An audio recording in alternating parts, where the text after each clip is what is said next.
I'm excited about it. And Benberg is I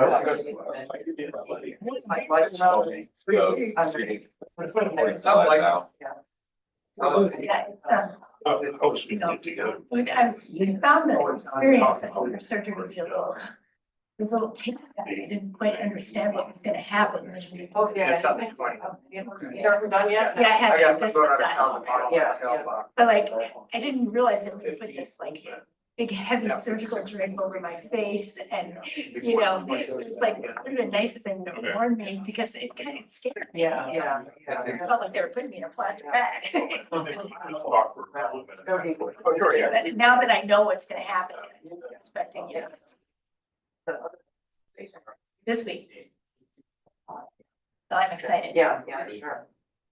But I could see very well, like, as soon as they took the bandage off, the next.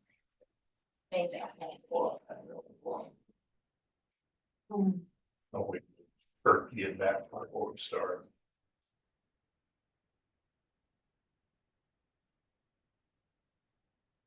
Right.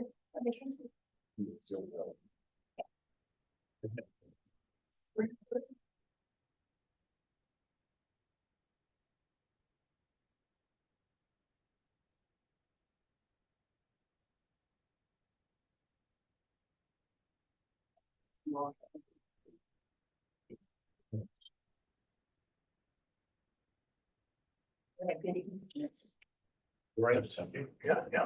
Right. Quiet. Yeah. But it seems like the holidays are always pretty quiet in Peter. I mean, the holidays themselves are. Yeah. There were a lot of people like on Saturday, Friday, and Saturday now. I mean, it was just. They were people. Yeah. Yeah.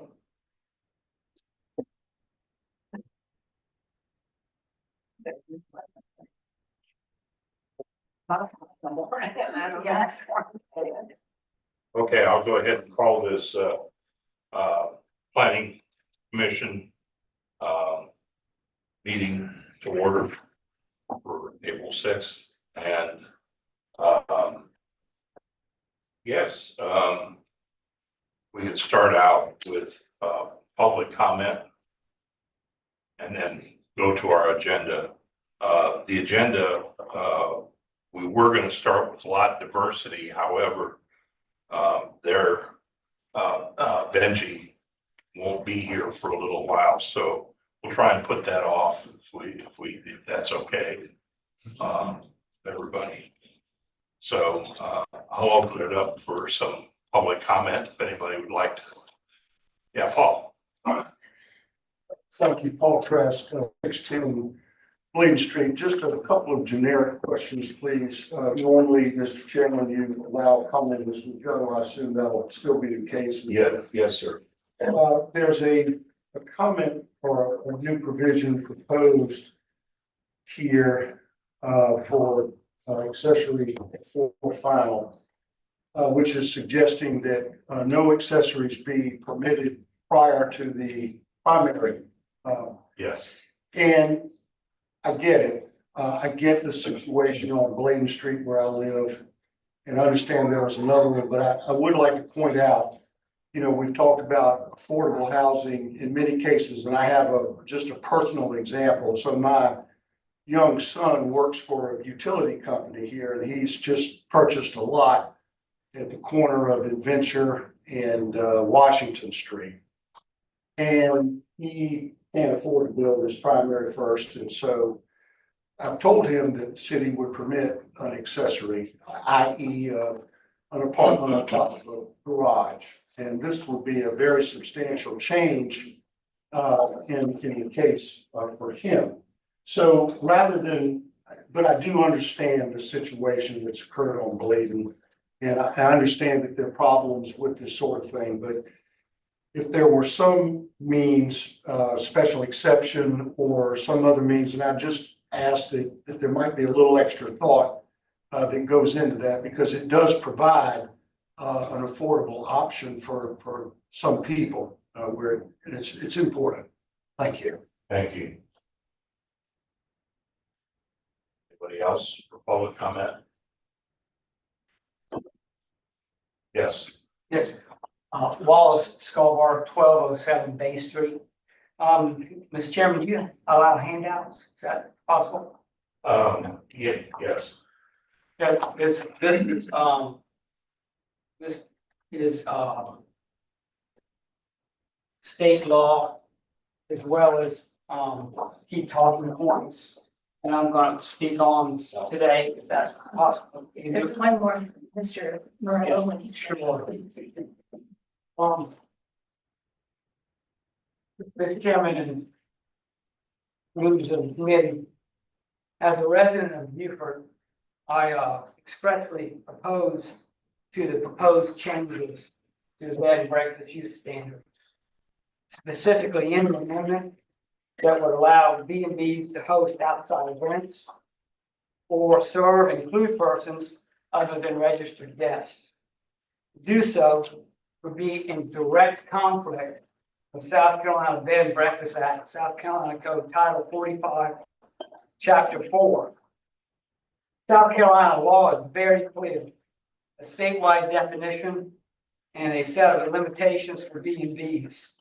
The Act defined bed and breakfast as, which you know, a residential type lodging facility having no more than 10 guest rooms where transient guests are fed, lodged, and paid, that serves as both the innkeeper's residence and a place of lodging for the transient guests. It is a primary, and this is very important, y'all, a primary residential in style with regard to amenities provided to guests. Residential in style. The Act also strictly limits the food service. It's in the law, I've highlighted it there for you, to a continental full breakfast to registered guests only, and a tea type service to registered guests only. That's state law. Allowing non-registered guests for events fundamentally alerts the use from a small primary residential lodging operation into a commercial event venue. This exceeds the scope of what the General Assembly authorized under the Bed and Breakfast Act and undermines the Act's intent to maintain a residential character, not a commercial character, a residential character, while providing targeted, lighter regulations for a true bed and breakfast. The city attorney's memo that y'all received states correctly. As a home rule municipality, the city of Beaufort may adopt standards more restrictive than state law, but it may not adopt standards that are less restrictive or that conflict with express limitations in the state statute. Expanding and permitting activities of a bed and breakfast implies a risk of conflict preemption under South Carolina case law, where the local ordinance frustrates the purpose and objectives of the state law.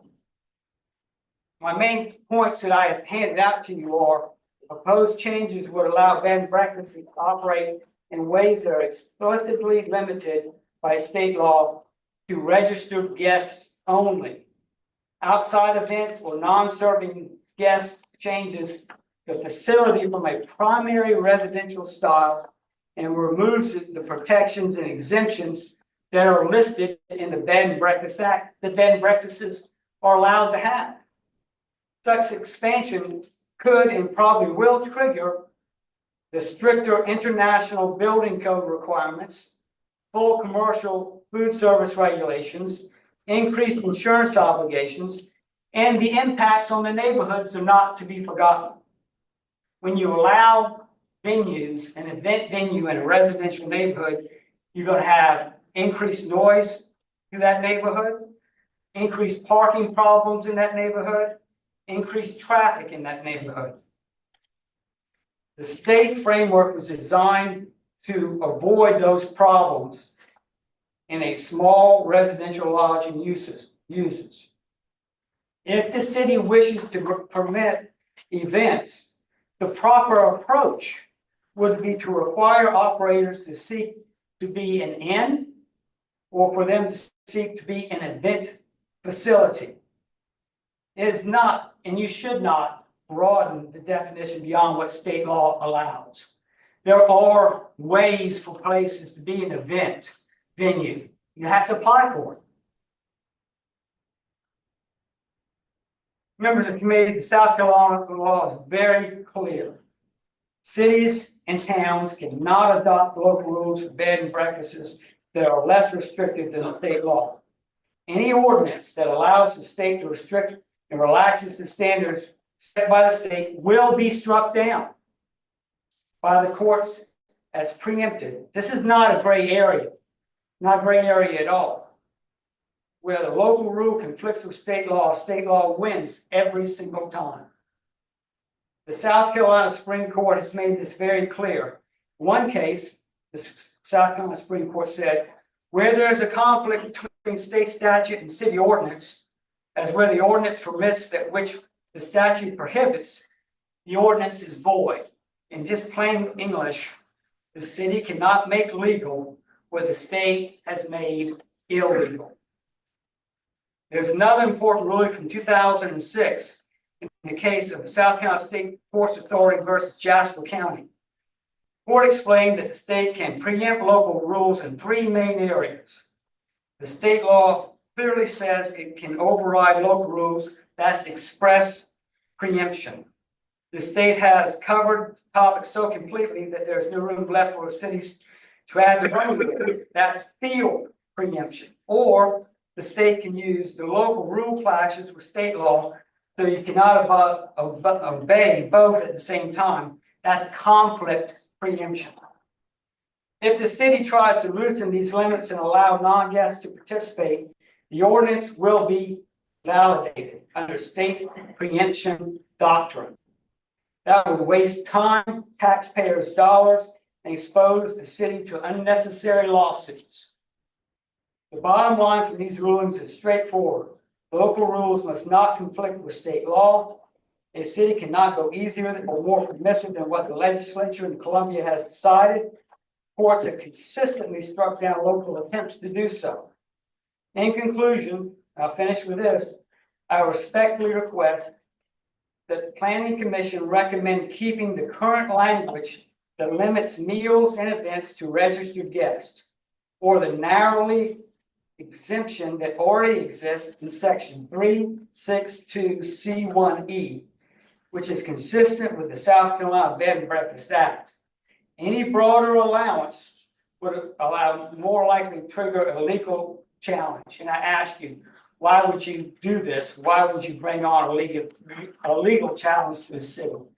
So with that, I thank you, and I'll be glad to answer any questions. Have you ever hosted an event at a bed and breakfast? No, sir. You never have. No, sir. You've never contacted a bed and breakfast and asked that bed and breakfast to help you host an event. I have not. As your wife? She has not. She contacted she has contacted, I don't know, see whether this is relevant, but she contacted the Historical Society and asked the Historical Society to do that. Was there a Democratic event in 2024 held at the Cuthbert House that you all had something to do with after the host had canceled out? Not that I know of. I don't think so.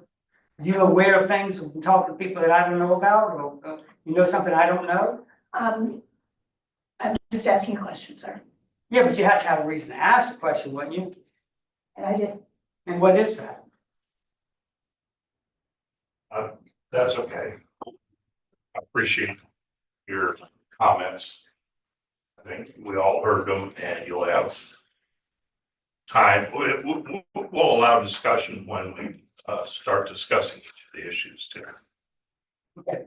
So you'll I mean, have, if y'all would like to you'll talk have more individually with me as well, if you talk to other people individually, I'd be glad to talk to you individually anytime. I've okay, not done that on purpose because I didn't think that was a problem.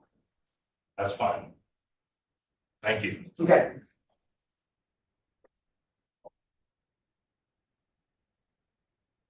Graham Trask. Sorry, may I speak? Yes, please. Graham Trask, 1211 Bay Street. Was a very interesting interaction. Very puzzling interaction, actually.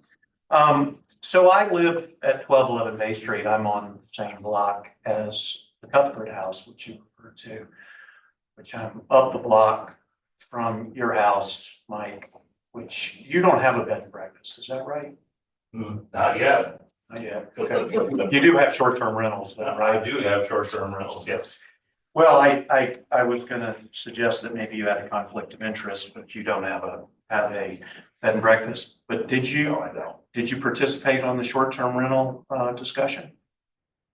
Well, it's part of our, venue here, yes. We are looking at the codes, and so we have reviewed short-term rentals as well, yes. I would argue maybe that you were conflicted, but, maybe not for the bed and breakfast, but perhaps for the short-term rentals. I believe that the current short-term, the bed and breakfasts violate the IBC Chapter 3, Section 310, Group R1, Safety Ordinance. The safety ordinance suggests that with 10 occupants or more, you have to have an automatic sprinkler system. You have to have ADA-related features for public accommodations, elevators and bathrooms. Okay, you're talking about an inn once it exceeds 10. Oh, it's not, it applies to bed and breakfast. Okay. That's what the code says, the IBC. And the bed and breakfasts, at least on my block, are more than 10 people, more than 10 occupants. And I believe they're in violation right now. I want you to know that. Mr. Scarborough has already acknowledged the home rule, that you are allowed to have home rule, but you can't be less restrictive than state law. And your lawyer has acknowledged that, correct? In your back. The current state law says, Chapter 4, Bed and Breakfast Act, Section 45-420 definitions.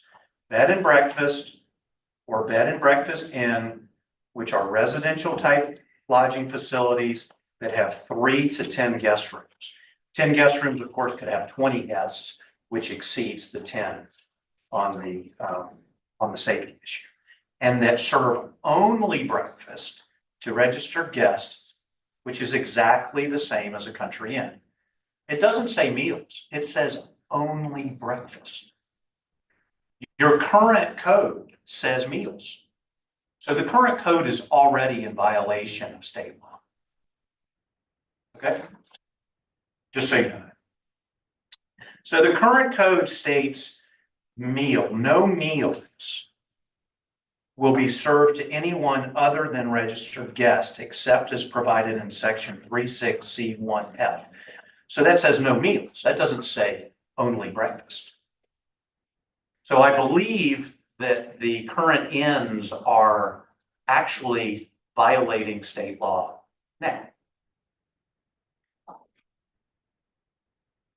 It then goes on to say that events, business meetings, receptions, teas, and other events are permitted, provided that the events are hosted for registered guests. State law doesn't say anything about events. Usually when something, laws don't say anything, it doesn't mean they're allowed.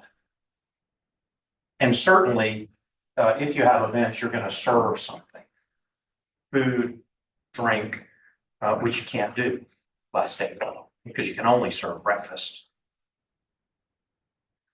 I am quite surprised, Kurt, that the new suggestions actually expand what we already have, which is in violation of state law. How did that occur? Kurt? Well, we're not into Q&A. Well, it's a workshop. You're here for public comment, so It's a workshop. if, No, you're here for public comment. We're not here to have a back and forth with you. You're here to have public comment. It's a workshop, sir. when we get into the If you work, want to do a meeting, then it's public comment. I respectfully, I know you want to shut me down like you've already done, but so you're not going to answer the question. It's a workshop.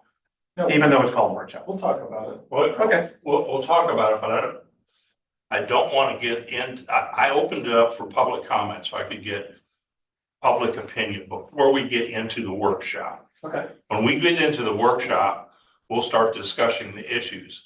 And you can have comments as we go through the workshop. Okay. I just don't want to get into this, a protracted, front end here that Okay. Fair enough. Okay. goes on. My apologies. If we're gonna be able to, because it is a workshop, right? Yes, and you can interact with that. Okay. Yes. So the new suggestions has actually expanded what already is in violation of state code. Events are expanded to the following, including without limitations, business meetings, receptions, teas, dinners, and other similar events are permitted, provided that the events are hosted for registered guests and invitees of a registered guest.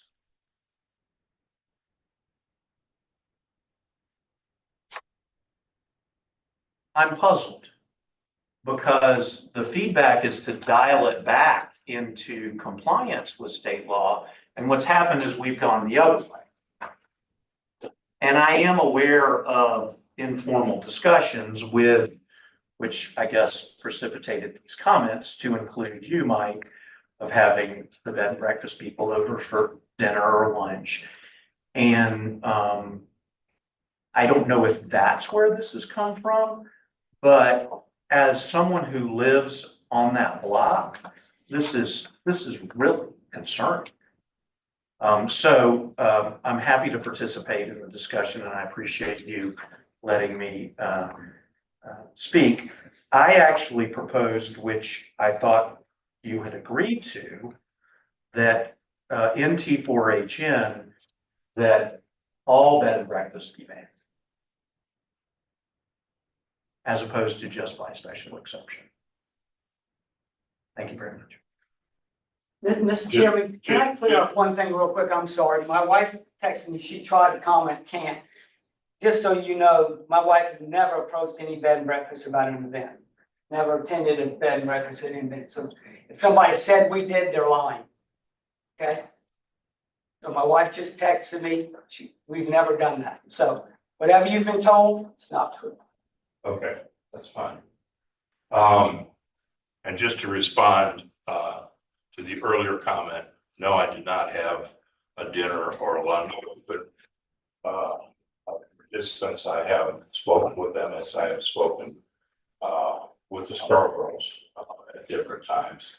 The document that you have in front of You've you. never spoke to me about these regulations. We've never had a conversation. No, well, informally, we've had discussions. No, we haven't. Okay. And the comments that are here are strictly staff. I do not, the only thing that was put into these documents were previous discussions that staff took into account, and the staff produced the documents that you have in front of you. So, Well, I recommended they be banned in T4HN, but that didn't make it in. well, that's fine. Two staff. Okay. Well, and that's fine.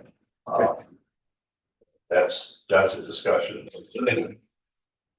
that can be had as well, but right now we're just looking at the definitions at this point, so. Any other public comment? Good afternoon, I'm Chris Round, my wife Suzanne, owners of the Comfort House, which these gentlemen have been trying to put us out of business. What's his address, sir? I'm sorry, 1108 North Street, 1203 Bay Street. That's the legal address? I'm sorry, we're, Well, I'm just wondering. I thought it was legal address. I'm sorry. I'm sorry, Chris. yeah, Anyway, just your name and address is fine. thank you. We were just learning about these proposed new changes today. We have not seen them, whatnot, but Comfort House has been operating and breakfast since 1996, hosting select events along the way. We have 10 guest rooms. We serve breakfast and we do some hors d'oeuvres for our guests in the afternoon. We have a handful of events during the course of the year. We've spent a lot of money renovating it, bringing it back from a deferred maintenance nightmare to beautiful property that is today. We want to keep it that way, keep operating in a top-notch manner, elevating experience for guests that come out from all over the world, all over the country. So thank you very much for your time and look forward to working with y'all on this. Thank you. Any other public comment? Is there anything online? No, sir, no hands are raised at this Okay. time. All right, so we'll close public comment and just get into our workshop. And Kurt, do you have anything from the city's side that you want to comment on? Did you want to start with number 2 instead of number 1? We certainly can. That's the will of everyone. Okay. All right, so let's go ahead and we'll start with number 2. And Kurt, if you want. Yeah, I can. Well, I think the purpose of the meeting today is to kind of button up all the main controversial issues that we just haven't buttoned up yet. It's just bed and breakfast, a lot of Thursday. And especially, and then kind of finish with chapter 4. And then I think in the future, the next meeting, we can do chapters 2 and 3, which didn't really have much change. We've talked about a number of times before, that was that. So the goal and you know, the issue with bed and breakfast, I think, from the planning commission was trying to understand bed and breakfast. So you asked a lot of questions, I think, and I've tried to provide some answers to that. And so, I mean, I think the first question is what a bed and breakfast really is per the code, per the building code, per taxes, per state law. And so I tried to provide you some information on that. I did talk to the city attorney, and the draft that you see in the packet is something that he put together based on his feeling. I know my last draft is different, right? Than his draft. So, so first, you know, what is a bed and breakfast? I think it's still a little bit unclear. I think, right? It's a little gray, I think, and that's been the challenge here. Is first, you know, the first place to go that we never really talked about is our own code definition section. And you can see that in the first few pages there when this bed and breakfast starts. So, it has a definition of inn, has a resort, boarding facility, rooming house, hostel, hotel, motel. So bed and breakfast is supposed to be 10 or fewer. Do we have what you're looking at? It's on the second page. Where is the memo? It should be the first page. Public section. I don't see what you're talking about. It's the number 2. It's just right there. Okay. See, it starts at lodging. So so this is information that's in the current city code, is that? This is straight from the current city code. Okay. Word for word. Then, so you can see the definition. It says the use of a single residential structure for commercial lodging purposes with up to 10 bedrooms used for the purpose of the lodging of transient guests in which meals may be prepared for them, provided that no meal is adult person and guests except as provided for in section 8.3.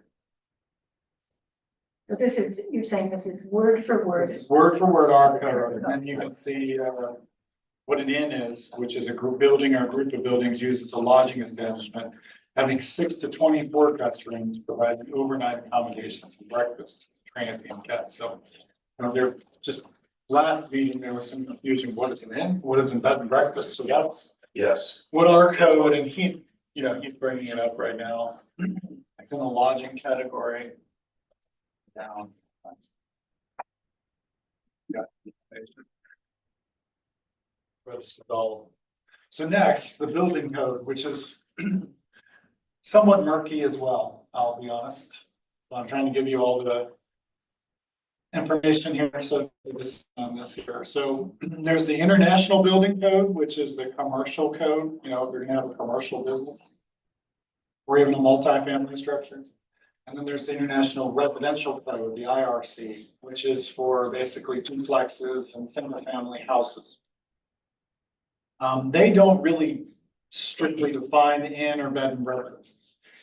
However, there are some changes in the code, and so, you know, I think I've put that in everything. So I mean, what's the difference between the IBC and IRC? So, I mean, the most important thing is the IBC is going to require sprinkler system at all times. It's going to require, you know, multiple exits with the exit signs of certain size. It means that, you know, egress and egress, certain window sizes for everyone to get out, that are different than the residential code would require. Right, because you're essentially having more people there, it's more of a fire and safety hazard, so there has to be a way to get more people out of the building quickly than you would in a single family house where you just have to get one family out quickly, right? So you gotta have that sprinkler system, you gotta have the additional exits and that kind of thing. You also have to have ADA. ADA compliance comes into the IBC, so you know your bathroom has to be ADA compliant. Your stairs, your rooms have to be, and all the bathrooms in them have to be ADA compliant. So that, you know, for a single family house that was turned into a bed and breakfast, that can be a hurdle, right? Because a single family house is generally not built, or at least in the past, generally wasn't built that way, right? Unless it was purpose built for that, you know, kind of person. So does that make sense? And then, you know, your structural requirement. May I interject? Sorry, what triggers it? What triggers? I'm sorry. Go ahead, but ask him what triggers it. If you all want to, if the public wants to have comment, please raise your hand, allow me to identify you. I don't want you just breaking up the conversation we have here at the table for the board. I think it's important for us to have clarity here. And then I'll invite comment. Yes, sir. At appropriate times. I'm getting to it. So could I ask you a question first? I'm sorry. So what you're saying then it makes sense when you're talking about the differentiation between a bed and breakfast of up to 10 rooms, whereas an inn has 10 to 24 rooms. 6 to 24. Or 6 to 24, yeah. Oh, yeah. So that's where you're saying that then logically is a difference between going with the IRC versus the IBC. Well, I didn't finish yet, but I'm just trying to explain to everybody here, because all these questions came up. So first, you got the definition section. Second, I'm trying to explain the building code. And so, you know, the IRC is single family, duplexes, triplexes, and that's accessory dwelling units. IBC is a much higher standard, right? It requires the sprinklers, requires the means of egress, and I said it requires commercial review of basically all the structural, the plumbing, the electrical systems, all of that. You know, it requires like a commercial hood if you're going to go. It requires all of those kind of things that have to be reviewed under the IBC. IRC does not require that. It's just under the residential code, which is a far lesser standard. Then there's the accessibility, you know, an ADA compliant bathroom is not really required in a single family, but it is basically all the rooms need to be ADA compliant. It's not, you know, it's maybe a compliance for the IBC. And so then when we're getting into this, so the bed and breakfast, I think traditionally was carved out to allow people to use their single family homes as a lodging type of facility. And so in that time, and especially since in the last few years, you know, the building code has had an exemption, but well, I think what Mr. Dress is trying to explain is that that exemption right now, there's a group R3, which is in the residential code, and then the IBC now is basically saying if you have more than 5 guest rooms, it becomes a lodging house, essentially. So the building code. Has that been enacted? Yeah. Is it part of the, is it state law or is it law on the local level? The building code is adopted by the state. I mean, in some places it's adopted by local jurisdiction. No, Okay, in- but in here our- it's in our- adopted here. by the state, Okay, adopted by the states. We follow the state. But again, how does this work? So if the, Cuthbert House, I don't know, maybe not, should be, but they have 10 rooms. So if they were to build today, that would be different than if they were built in 1996 for some of these exemptions. So essentially, this is kind of a legal non-conforming situation where the building code and the zoning code are kind of different places. And all of our bed and breakfasts, I think, were all approved under a much different standard. so is there anything, if a bed and breakfast does something such as remodel or expand, is there something that triggers the need to comply with, to bring it up to current code? Well, if they were going to do like an addition or some revisions, yes, like, I believe like, the code would say that it has to exceed 50% of the value. sure, but, So but I mean, I think, we've also made the decision, like with some of the uses, if they're gonna put in something new, it needs to run under, if they have over 5 rooms, they need to come under the IBC standard for new electrical or something, right? So, does this make sense to everybody? So the zoning code is a little bit separate than the building code. And this update is somewhat fresh in the building code side of things. And typically there's a grandfather exception, except unless they hit a certain threshold or they do something completely new. Does that make sense to everybody? Okay. Next, we talked about taxes and how these were classified by the city. And I don't know that anybody knew or had any idea about that. So the city collects accommodations tax on any bed and breakfast, on any inn, hotel, any lodging, any of these categories. If the business is serving prepared food, which obviously a bed and breakfast does, then the city collects a hospitality tax as well. So, I think a lot of short-term rentals likely don't, or you could have living situations. But that means that basically bed and breakfast and inn, a hotel are basically paying the same taxes. There's the difference in this is maybe from the building code or the zoning classification, but the taxes they're paying are the same. So there's 6 licensed bed and breakfasts in the city. And according to all the business license records, all 6 of them pay both versions of taxes, which all the hotels and inns pay. That makes sense. Just a question about the hospitality tax. Say serving prepared food, that's the term you're using in this memo. Doesn't say selling, prepared food. So if a bed and breakfast gives away a breakfast or gives away wine, beer, and hors d'oeuvres in the afternoon, how does the city figure out what the hospitality tax is if there's no dollar? Separate bill.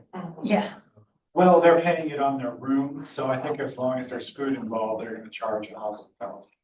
okay, so it's based on the room rental. Yes, so the room rental price, they're gonna pay both taxes. If you go rent, the Anchorage Inn, you're gonna pay both taxes.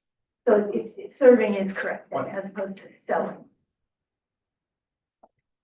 I think so. I'm not a business license expert, but that's what I was told by finance. They're all paying. Every bed and breakfast is paying local tax. But that makes, I believe that's true. I know I that, came straight to the. yeah, I think that's the way they're doing it now, right, wrong, or different, that is.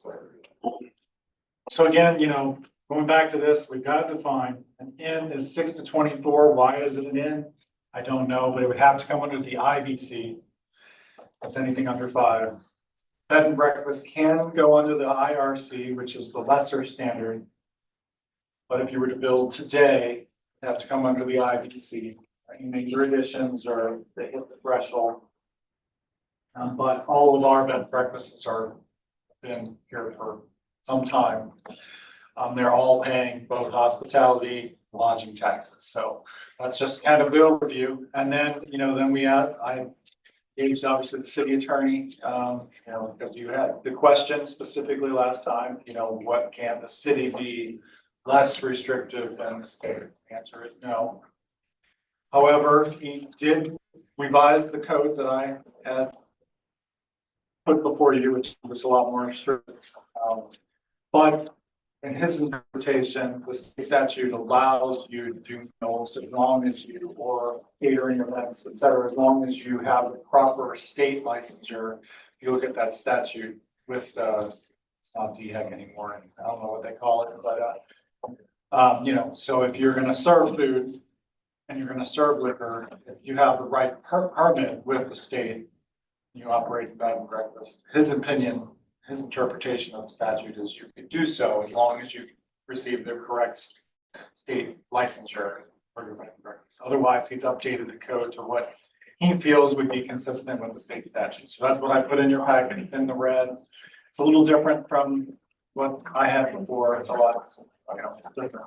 And finally, if you do want to regulate the use, we were kind of just focused, I think, right now on code itself. I don't, if you want to restrict it right now, it's a special exception in T4HN, and you got the 500-foot distance. I think there's a lot that, there's a lot of positives and negatives for both restricting that. You have a lot of, the historic neighborhood.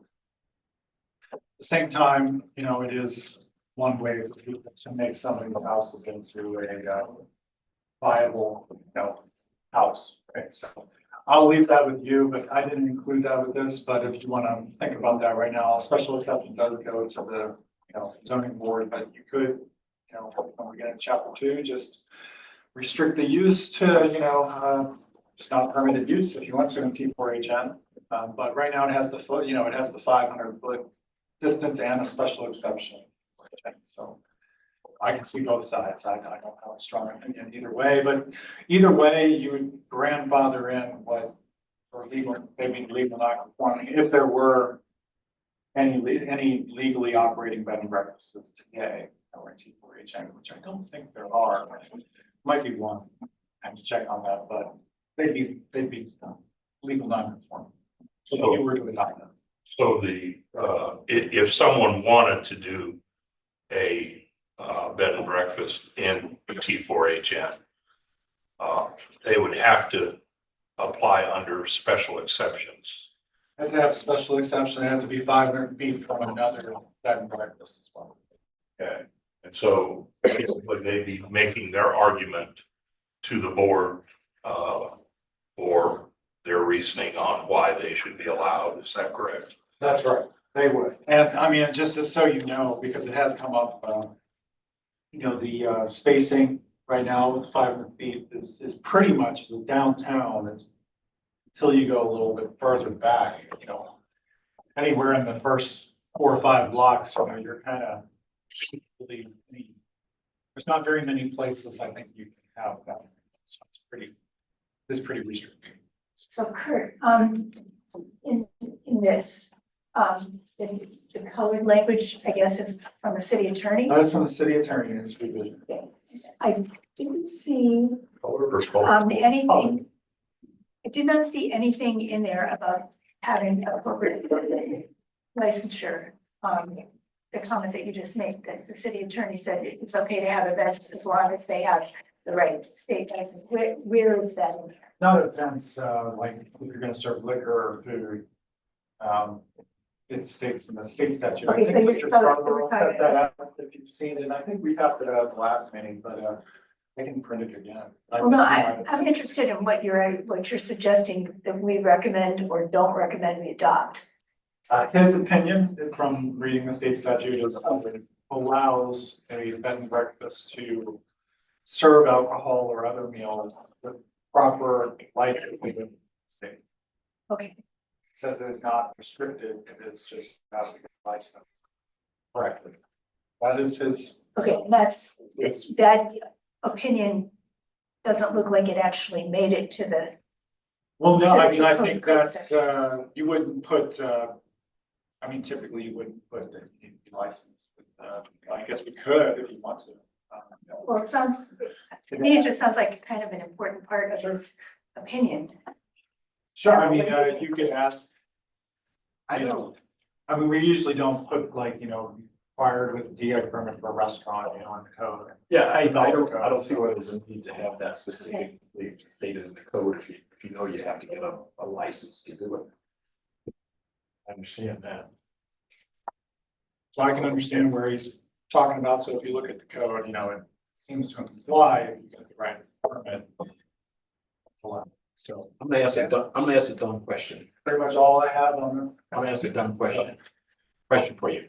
Why does the International Building Code or the International Residential Code matter at all to what we're discussing? I think you were trying to understand, as this has come up, why bed and breakfast is even kind of some special, what are their parameters? You can understand, the issue at hand, right? Because there's some concern. And they're often operated out of a single family house, single family houses into bed and breakfast. In a lot of jurisdictions, I'm used to everywhere I've ever been, it's always special or conditional use, which is basically the same thing. But every place is a little different, and the South Carolina's got 10 rooms. Some places they would just leave that up to the zoning board, essentially to make that decision. I think the last date I was in, it was up to the zoning board. Obviously, couldn't go over 5 to build a new one, or you'd be getting the building code, Traditional states will either adopt the UBC, which is the Uniform Building Code, or the IBC International. But they also, under their legislature, will adopt it based on year, so they may. Yeah, they'll adopt a particular version of it. Yes, but it will be adopted based on that year version. Okay. Well, until it's readopted or changed.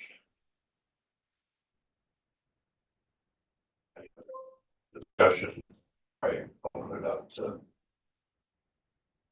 Go ahead. Great, thank you. So I'm a real estate developer. And I just like to comment on a few things. I don't think you want to ignore the IBC Chapter 3, Section 310, Group R1. If there's a fire in the Cuthbert House, God forbid, and you guys have allowed it, you're going to have a hell of a lawsuit on your hands. So I would think about that. So are you saying that that would also apply to any bed and breakfast in or Yeah. ST multiple housing? Yeah, that's what this is trying to do, is trying to protect the consumer who's coming in there unknowing that the correct size egress is not there in the bedroom, and if there's a fire, that there's not the proper fire suppression. Well, now I believe that our code, the RC does have fire code regulations that have to be complied to by any of these occupancies. But now that's 5 rooms or below, as opposed to 6. Now, yes, with the change. Yes. So I think that's important to look at, because the city could be held liable if something happens. It's my point. Okay, so I guess it would be up to the city's decision as to whether or not grandfathering applies or doesn't apply based on that, is what you're saying. They want to take that liability. That would be a city council position that they'd have to take, I believe. I'm not sure. I'd have to talk to our city attorney, but I mean, essentially every building in the city that probably we all live in is built under a different. Yes. Building Yeah, code and. exactly. Require them all to come up to standard is. Right. And that- Generally not feasible unless you hit the threshold, you hit the trigger. That's how we handle all the. Well, and that's the way the codes are designed, is to set thresholds that you have to exceed, and then they take over, which is part of that 50% value issue that I had brought up earlier, that would kick in. Something to look at, I think. I want to comment on the changes. You're aware that there's a lawsuit against the Cuthbert House right now. And we're not going to talk about that. That's not anything. It's my turn. Please let me talk. I'm not going to talk about it. Okay. You guys try to manage me. I don't know. No. If you bring something up, I have to tell you right away that that's not. So there's a something- lawsuit. And I am gonna do it, you're right, because this is a board which needs to listen to public input. I know you guys think you have unfettered power, but No, it's not true. come on. Um, That's an insult. no, it's not. Yes, it is. It's every board. The. Jesus. The city's currently in a lawsuit. The city attorney is trying to write the code to run interference with the lawsuit. Because the That's your lawsuit, opinion? that is my opinion, and I can say it. And so therefore, I believe that what he has proposed is influenced by that. The state law is very clear around what defines a bed and breakfast. It's breakfast only, hence bed and breakfast. Allowing for meals beyond that is against the law. Giving food away, it's clearly embedded in the price of the overnight. And no bed and breakfast can legally get a license to serve food or alcohol unless they prevaricate to the licensing authority. And I assert that's what's happened. Because the licensing authority require certain things that a bed and breakfast cannot be. Well, let me ask you this question because I've only lived here for 12 years, not as much as some of you here, but the 12 years I've lived here, it's been pretty traditional that bed and breakfasts in particular, or inns, have weddings and they have receptions. And they normally don't provide the food, but they have catering services that come and do that. So would a catering service qualify, in your opinion, with the law then? Because they're the ones that have the license for food. I guess or liquor. if they have the license, that may be the case, but That must be how they're doing it then, or just as a guess, I don't know. my understanding is the ROMs have a and a restaurant. That's my understanding. How they got it, I don't know. I'm not here. But it seems to have fallen into a gray area. But perhaps you're right, Mike, but that gets to the point of the events. And again, these residential bed and breakfasts need to fit seamlessly in a residential neighborhood. And I would argue that, although you run what is in effect a bed and breakfast, I would argue that the other people around the table would not want a bed and breakfast right beside them that are having events. I bet they don't. But when you do have, and the events are there, it's a commercial use in a residential neighborhood. And I think the change is that everything did go seamlessly until there was a business plan to take it to the next level, with all due respect, to take it to an inn rather than just a bed and breakfast. And that's where we're getting big on. Okay. And that's part of the reason, and I'm sorry, thank you. I was just gonna say, that's part of the reason I brought it up last time and asked Kurt to give us some definitions here. Because I was getting confused. with the terminology. And I think a lot of people are confused with the terminology, so having the terminology is extremely important to me, and that's why I wanted all of us on this board to understand what the terminology is as we're going forward, with consideration of our votes. Yes, sir. As I said before in the last meeting, I served in the South Carolina General Assembly, and I think it's unique because a lot of times you look at these laws and these codes that are written in South Carolina, and you ask, what was the intent? I know the intent. I know Senator McConnell, Chip Limehouse, Arthur Avenel, we discussed this. We had the city of Charleston, who wanted this law, come and talk to us about what they wanted and how they wanted it implemented. Charleston was having a problem with bed and breakfasts. Bed and breakfasts were creeping into what inns were doing. Inns had the full license, inns had the ability to serve meals and cater events.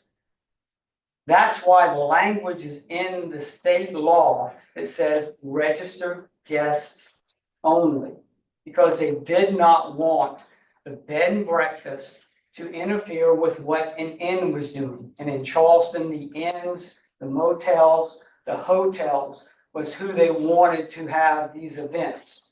They did not want the bed and breakfasts that were primarily in residential areas to be disruptive to the residential neighborhoods. And that is why they put in this law, and that is why they put in the law for registered guests only. And I really do believe, and y'all may not agree with this, but I believe that when you expand it out to people other than registered guests only, as the state's law says, that you will be opening this up for a lawsuit. Why not just stay with the language that you currently have in that section and move on? Y'all say they're doing events now. It's not being challenged. Why are you trying to change it and expand it to other things? I don't understand.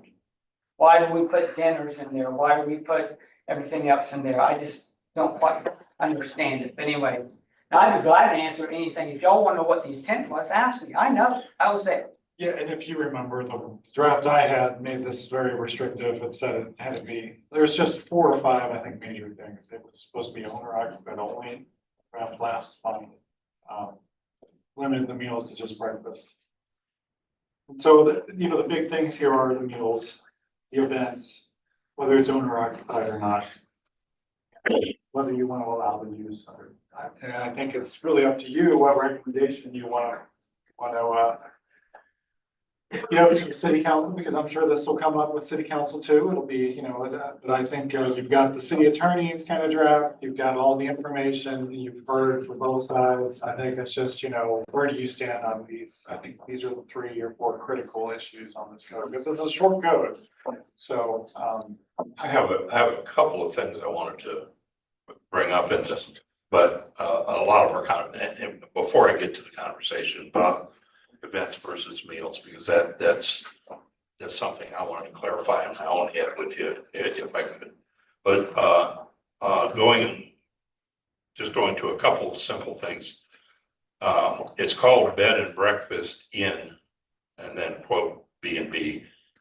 I think we should eliminate the word inn, because inn is defined elsewhere. So I would suggest that we do that. the current code there. Yeah, and I think Just that's, ask further. yeah, and that's why it was getting confusing as you read definitions and all that.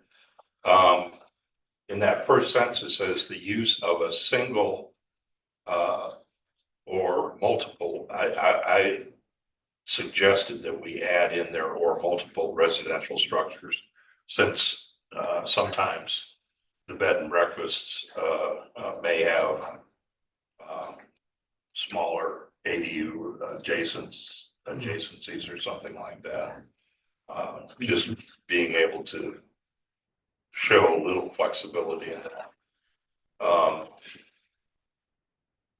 But still keeping on 10. Yeah, oh, yeah, no, keeping all of the other things. And then on short-term rental, we get away, I'm getting away from bed and breakfast, but short-term rentals, at first line, it's an individual, 2-family or 3-family, and I've added an S on the end of dwellings, that there may be more than, like, 2 or 3 individual dwellings. Those were the only change comments that I had to that.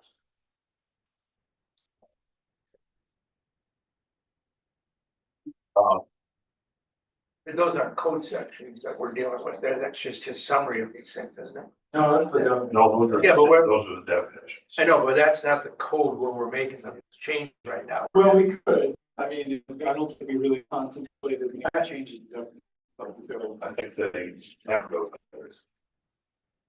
I just thought it just seemed strange, we're modifying a memo. The code, exactly, modifying anything. Isn't this proposed code right here? This is, Yeah, I yeah, just- Mike was talking from the current summary, Code Okay. was quoting some regulatory language in his memo, but that wasn't the code that, you know, itself. Well, and the situation is a little bit confused because bed and breakfast or bed and breakfast inn are both used in the state statute. Yeah, I think we need to clarify our code. Or the state statute. Let me ask you, Kurt, this, can you name the bed and breakfasts, just so I know which ones we sort of talking about? I didn't have it written down. Well, is the Buford Inn a bed and breakfast, or is it an inn? It's Is it a different category? So the Red House, the Cuthbert House, the Anchorage, I think those are. those 3, and then you said there were. Anchorage is an inn. Oh, that is the bed and breakfast either? The Red House is an inn as well, too. Oh, I can get you a list of all. of Well, them then if you want. if that's true, so then downtown, there's only one bed and breakfast? I mean, in the Main Street, the Cuthbert House? I don't. I think there are 2. Well, let me ask There's you. there's the Cuthbert House, and then there's on the extension of Bay Street across Craven Street on the left. I forget the name of that, is one. I thought that was just guest rooms without any. That's an unmanned inn, that's an unmanned. So that's not a bed and breakfast. No, it's just. Oh, excuse me. I mean, I can ask while we're in this. I'm just curious, I mean, so far, all the people For have just been a able, minute, because the administrator is just right in there. so far, So what they actually are, if you want their name. Yeah, that was I think interesting, that'd be it would good. be interesting I'd because. like to know Because that. just according to this conversation. The only one we're talking about is Cuthbert House, nobody's identified another one that's been. I think there are 5 or 6. There's one on Ladies Island, I think. Chris would probably do better than anybody. I'll go ask them. If you want to just take a look, you don't need me to be, I'll just, yeah, let's take a break. This Yeah. lawsuit that's been referred to, is the city a party to that lawsuit? Yes, And then if that's the case, maybe we should just put this whole discussion in terms of zoning of the B and B on hold till that's resolved. I mean, I don't wanna add to a problem that's out there. well, the I think- city's gonna have to vote on it anyhow. I think the most important thing is just that we be in compliance with state law. And if we expand it beyond that, that's a whole different subject. So I guess, And then the other thing, you know, there is the whole grandfather thing. I mean, if somebody's been in existence before the state law came into existence, you know, then that's not even. You know, I mean, that's relevant to that lawsuit situation, which so, we don't have to get into that. so to me, it kind of looks like the new language proposed in this proposed code section is, at least as it pertains to this, looks like it is an expansion of state law. Which we've already been told that we're not allowed to do that. Plus, as far as the application of this provision, obviously it adds language from the current code in addition to the current code. So I don't know about this theory that the city attorney is writing the code to have something to do with the lawsuit, but I don't know that. I think that events situation is sort of irrelevant to any issue of grandfathering.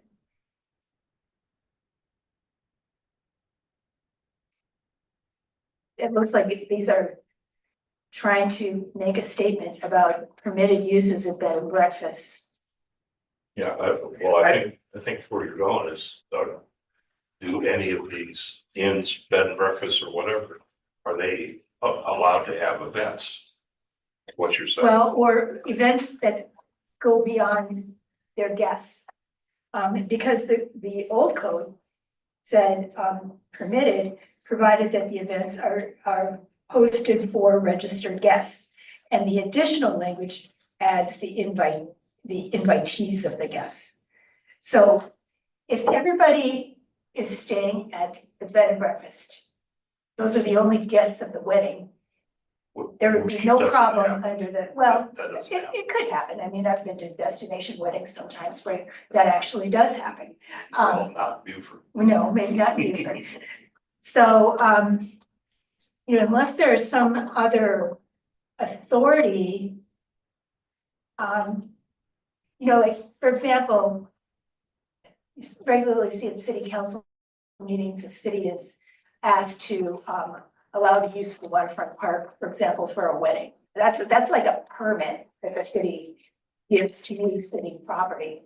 I don't know if there's any kind of like equivalent situation where, if you wanted to have an event at a bed and breakfast, I don't know if the city could grant an exception for purposes of an event or doing something like that. I mean, there may be some other way around it without having to be unduly expansive in this code. That's what Understand I understand what you're saying. Yeah,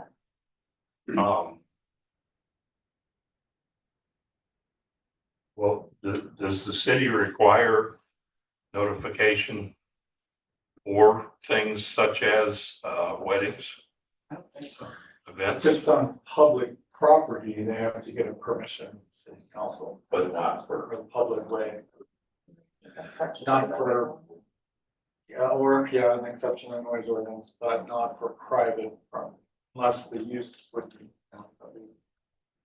Wedding in your backyard. well, there's ramifications. I mean, there's parking issues, there's, if you have any kind of an event that's big, it's gonna spill over from the actual property itself. So if there's, if there was a mechanism to allow that with permission of the city, such as how they grant exceptions to walking around with, It's usually always in the public way or public property. But, yeah. So, the number per year. Good. No more than per year. the number 10 is somewhere in the code already. I don't know, I've seen it. 10 events. I don't know. But I mean, that, Yeah. whether, that might be another way to. Well, I mean, right now, the code section doesn't look like it allows events for people other than registered guests. To be operating. And, well, it might not be the intent, but that's You're right. that's how I read it. And I think that's probably okay. So if you're gonna do something for more than registered guests, there must be a way to license that or do a permit for that. Either Or that's- kind of case by case. When you're saying an event for registered guests, it could be their wedding. I mean, you can have registered guests that have 3, 4 rooms, which is usually what happens. They rent a certain number of rooms and have the wedding event there at the facility. Which is where the intent might be in the way that's written. I don't know. Well, the language of the invitees opens that up significantly. And I don't know what the allegations are of the lawsuit. current lawsuit involving the city. Maybe it has something to do with this, maybe it doesn't, I don't know. But Invite, get rid of the inviting, and that would just be, that would mean that it would. Registered guests could invite, but have other people without clarifying it.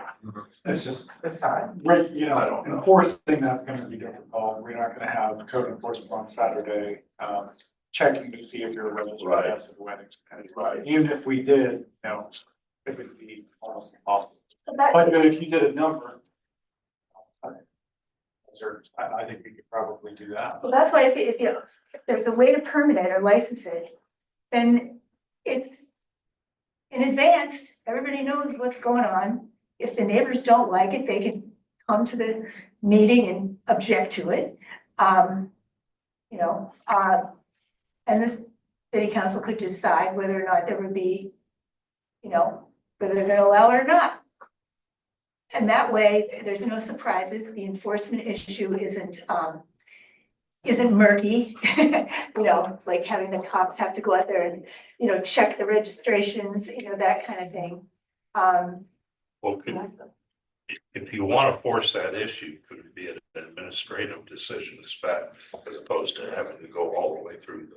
Well, I think the whole point of it is, it's some kind of an exception that, you know, you gotta give the neighbors some kind of notice of it and give them a chance to object. And, you know, code administrator, our code administrator here, you know, could make that decision, but then they're gonna, if the neighbors aren't happy, they're gonna wanna appeal that. And so why not just, you know, You're talking about months. you get on, how fast can you get on an agenda? City council is that? Yeah, Not up to me. well, but you know, you put things on the I agenda. mean, it would take at least a month. Okay, so it takes a month. So most people plan their weddings At least a month. more than a month out. You know, also other events, if you wanted to, let's say you're having a I think it's- 50th reunion or something. I just think it's too cumbersome, but that's my opinion. Well, I think the alternative is to Because you can't not start to allow it. plan a wedding until you get it approved. I don't necessarily agree with that, but Should we also maybe rather define what registered is, because it could be, we might register guests for the event, but not necessarily. Not necessarily about saying something. Always throwing in A loophole. yeah.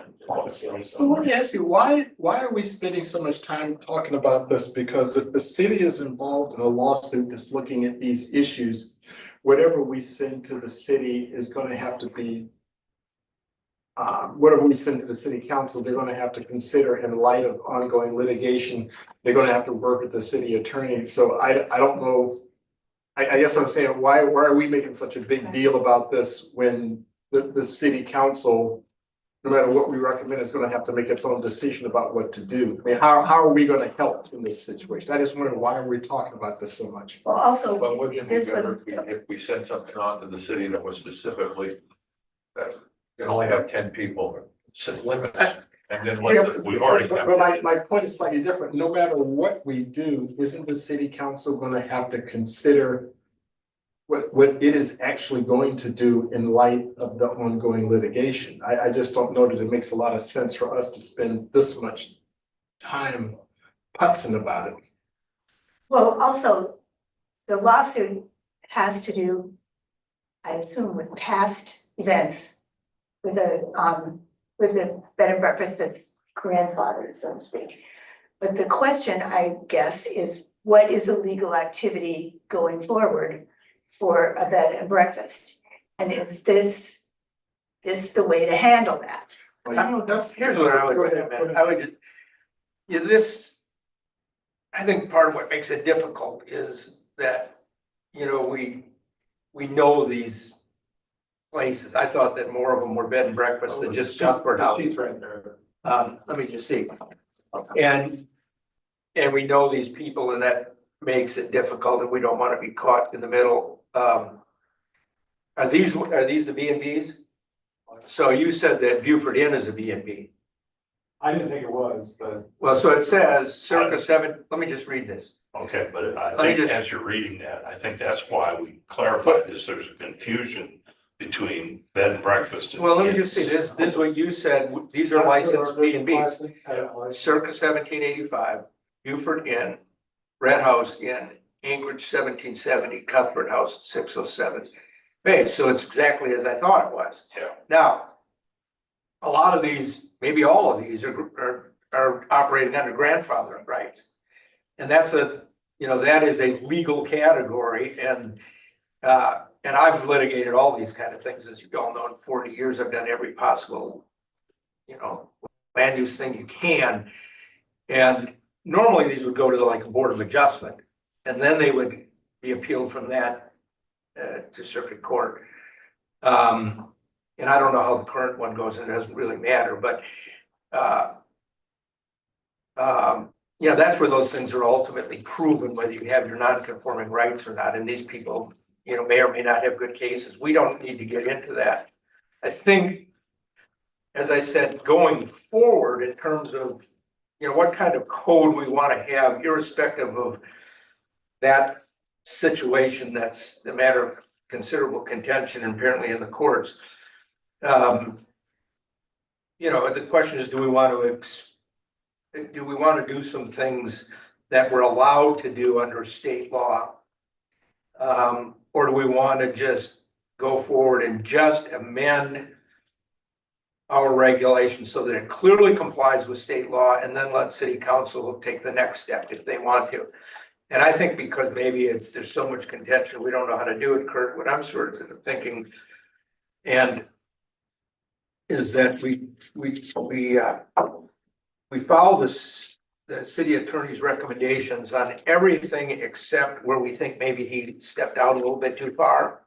Not saying that he did, but just where there might be a perception that he did, and just get it in compliance with state law, because that we have to do, I think.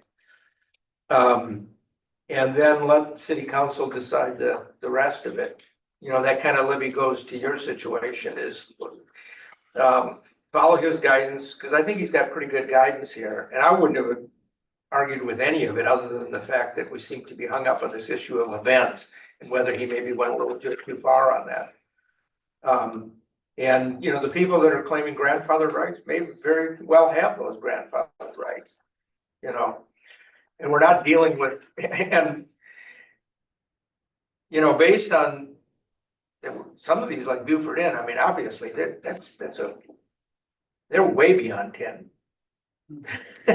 So they must have got grandfather rights, otherwise they're operating illegally. Or maybe the business license, you see, is categorizing things a little different than zoning, just like the building code has its Yes. own, set. That's So why I was that's getting- why it's maybe a little. That's why I was getting to that Well, last that's time. possible, That's an that's, interesting list, it helps us start. I guess that is possible, Yeah, that's a little yeah. strange that they would do that, but that's possible. That's why I want. Anderson would know like 2006 or something. Yeah. For us to find records on it from a zoning perspective is almost impossible. So whether they legally got, a zoning thing or not. Well, non-conforming uses can be very contentious, and they can be really hard to prove one way or the other, I understand that. But that's why the definitions are so important, and that's why I wanted us to really understand the difference between bed and breakfast and inn, because they do have different code compliance regulations. I think, as you all are saying, this sticks to the very basic Yes. minimal changes. Also, in the residential zones, in G3N and G4HN, these bed and breakfasts are only allowed by special exception. Right. So during that hearing, the board could say, no special events. I mean, they can put conditions in addition to what's already in the code. You say, no, can't do 10 rooms, only 5 rooms, or whatever it is. So you've got there'll be another bite of the apple, or whatever, when that hearing comes up in terms of these things going forward. So, we don't have to solve the events issue Well, right that's- this minute. So they have back the- to just keeping it real simple and, They have authority to limit it, yes, but not to expand it beyond the right, state law. right. So you're basically all saying, let's accept this, except maybe keep events the way it was. That might be the smarter thing for now, and Yeah. I think I heard. and if somebody has a legal non-conforming rights to have events, then they have a right to have them, you know? Yeah, I would agree with that too. I think that's a good way for us to go. I just want to clarify one thing, and that is if whoever owns each of these entities, whether it's Red House or Anchorage House, whatever, they are all gonna sell.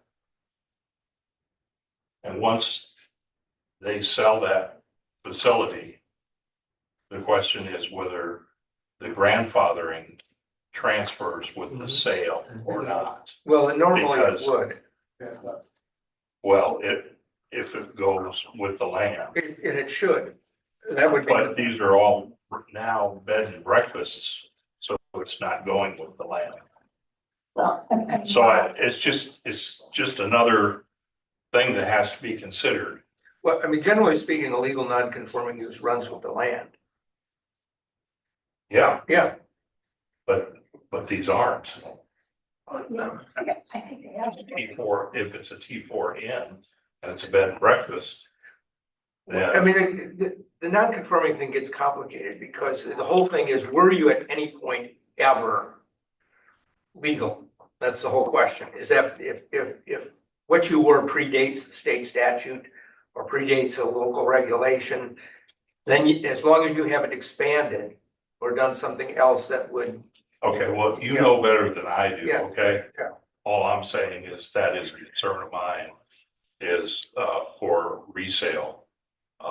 Because that would, I think it's important to protect legal non-conforming rights, and I don't know that I our just wanna- statute tries to take them I away. just I want- mean, our regulation, does it, Kurt? I want to pass that on to the attorney so that he can take that under consideration. Yeah. I agree with everything else the Yeah. board is saying too, but I just want to bring that issue up. So the other kind of related issue with that is the ownership of the bed and breakfast. Without knowing, I'm researching, I'm guessing that every single one on this list is probably technically owned by an LLC. The old statute, the current statute says, B&Bs shall be operated by a resident manager being on the premises. That is a little different than what the state law says. And it may be a problem with the state law, because I think it's typical and normal for a business or any operation like that, very commonly to be known, to be owned by LLCs.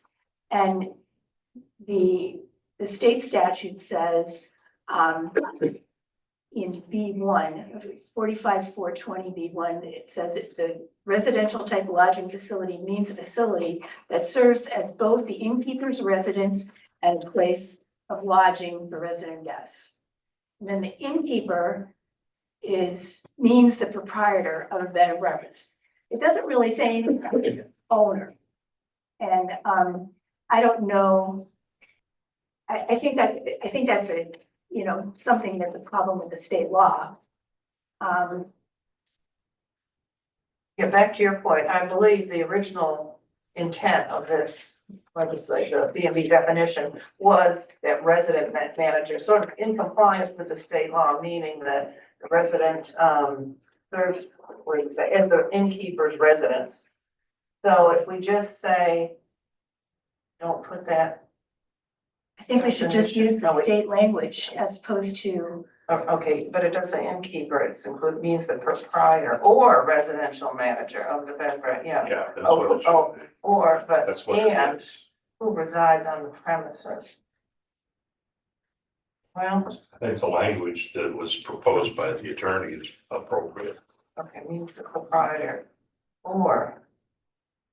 Well, but does that mean, it means the proprietor or this residential manager, right? Does it mean that the proprietor needs to live on the premises? That's the No, it doesn't. question. It doesn't. I mean, to me, I think the original intent of the B&B was the proprietor lived on the premises. well, if you look at the, Maybe the original, but that's not the way it is with any of them now.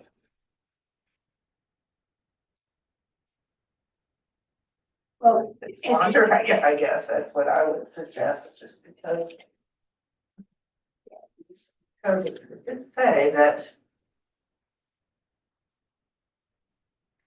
Well, I mean, but then it's still listed there, looking under H of the revised. exactly, B and and there's, B shall be operated by a resident manager living on the premises, so. I need to. I mean, Needs to to be me, that clarified. opens it up. And and H is in our existing code. Yeah, It opens right, up that right. the beneficial owner of the property is not the person who's running it. And you know, you can hire somebody else to live on the premises and manage it. And I'm not sure if that existing code provision complies with 45-420. No, it seems that this new definition innkeeper is different than what's in the state law. Because it says or, and the state law says it serves as both the innkeeper, the resident, and place of lodging, so, but under or there, innkeeper means the proprietor or. Rather than us trying to Sorry. do the legal interpretations, my suggestion is we leave this the way the attorney has set it up and let him grapple with the legal interpretations, I could not agree more. Except as respects the events issue, or do you want to leave that? except for the events. Yeah, I think the events. But is it our, but do we want clarification on, I mean, does this? I'd like to have clarification to us back But do we again. want to say, we Okay. would prefer a resident I can manager? note that, I'll ask him, because, you know, we have another meeting before the vote on that. I would say at least, so I can ask for his interpretation on this, because I Well, would agree with Libby, I think I have the same leadership. So Kurt, when you ask him why we have 1A4, that's his new language. Plus, we're keeping H. And how does that comport with 45-420? Yeah, I think that's good.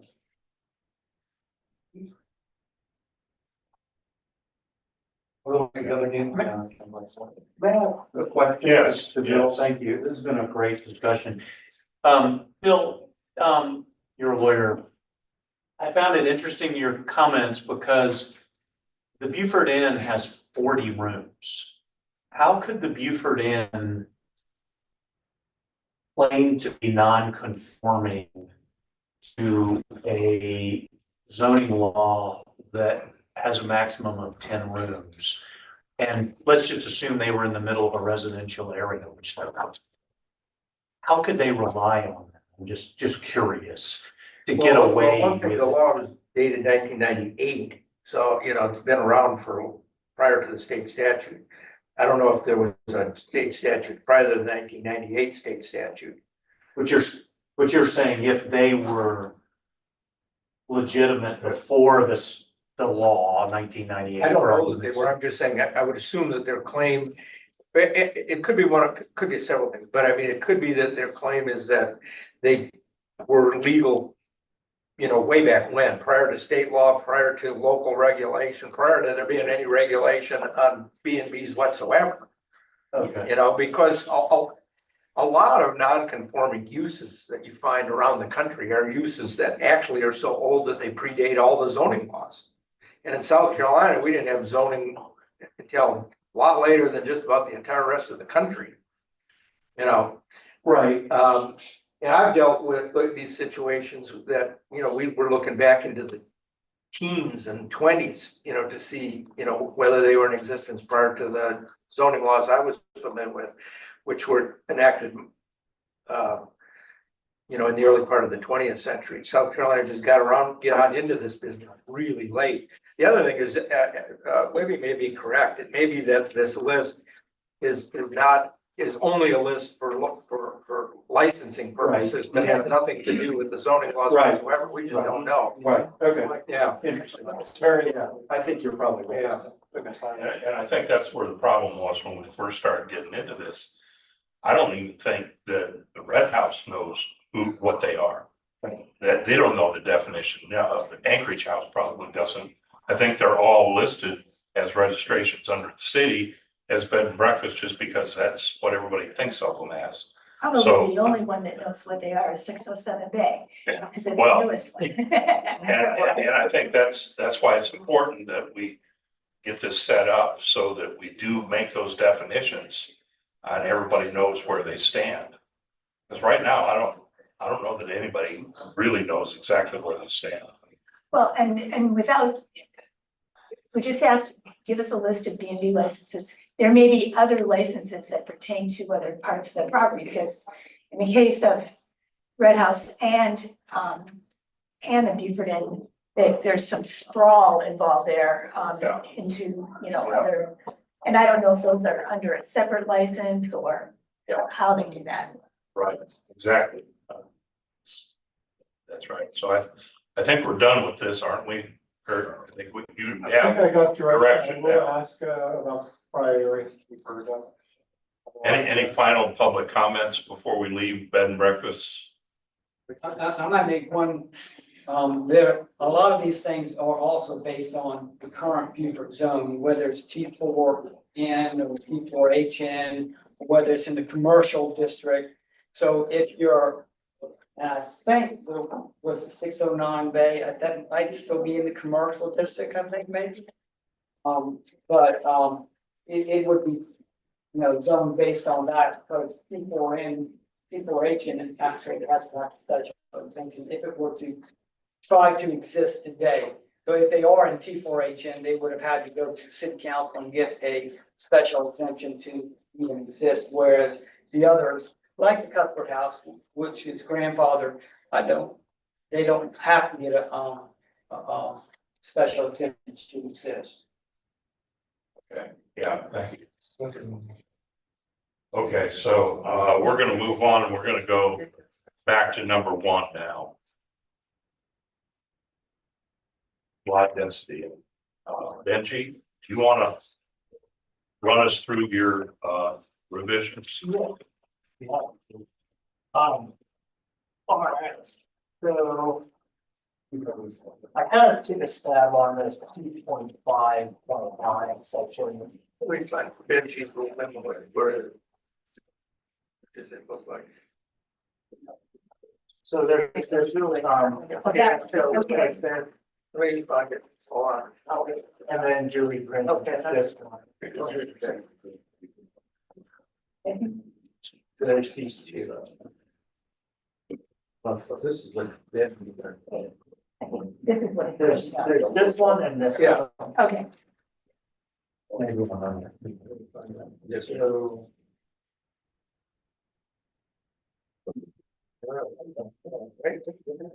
So the first one, or one of them is this chart. And then the other one was attached to two. I got it. Okay, yeah, there's two, like, there's one, now this one is that, it's sort of. Attached to the deed. We got it, All right. we're good. So, but I was keeping, so on this one with the X, so that's what we were talking about before, but. And crossing out basically what you see there, but keeping everything else, that's kind of what my intention was, so. So starting with 2.5.9.b. Where I crossed that part out as a C attached 2.5.9.b, so that's it on the other sheet right here.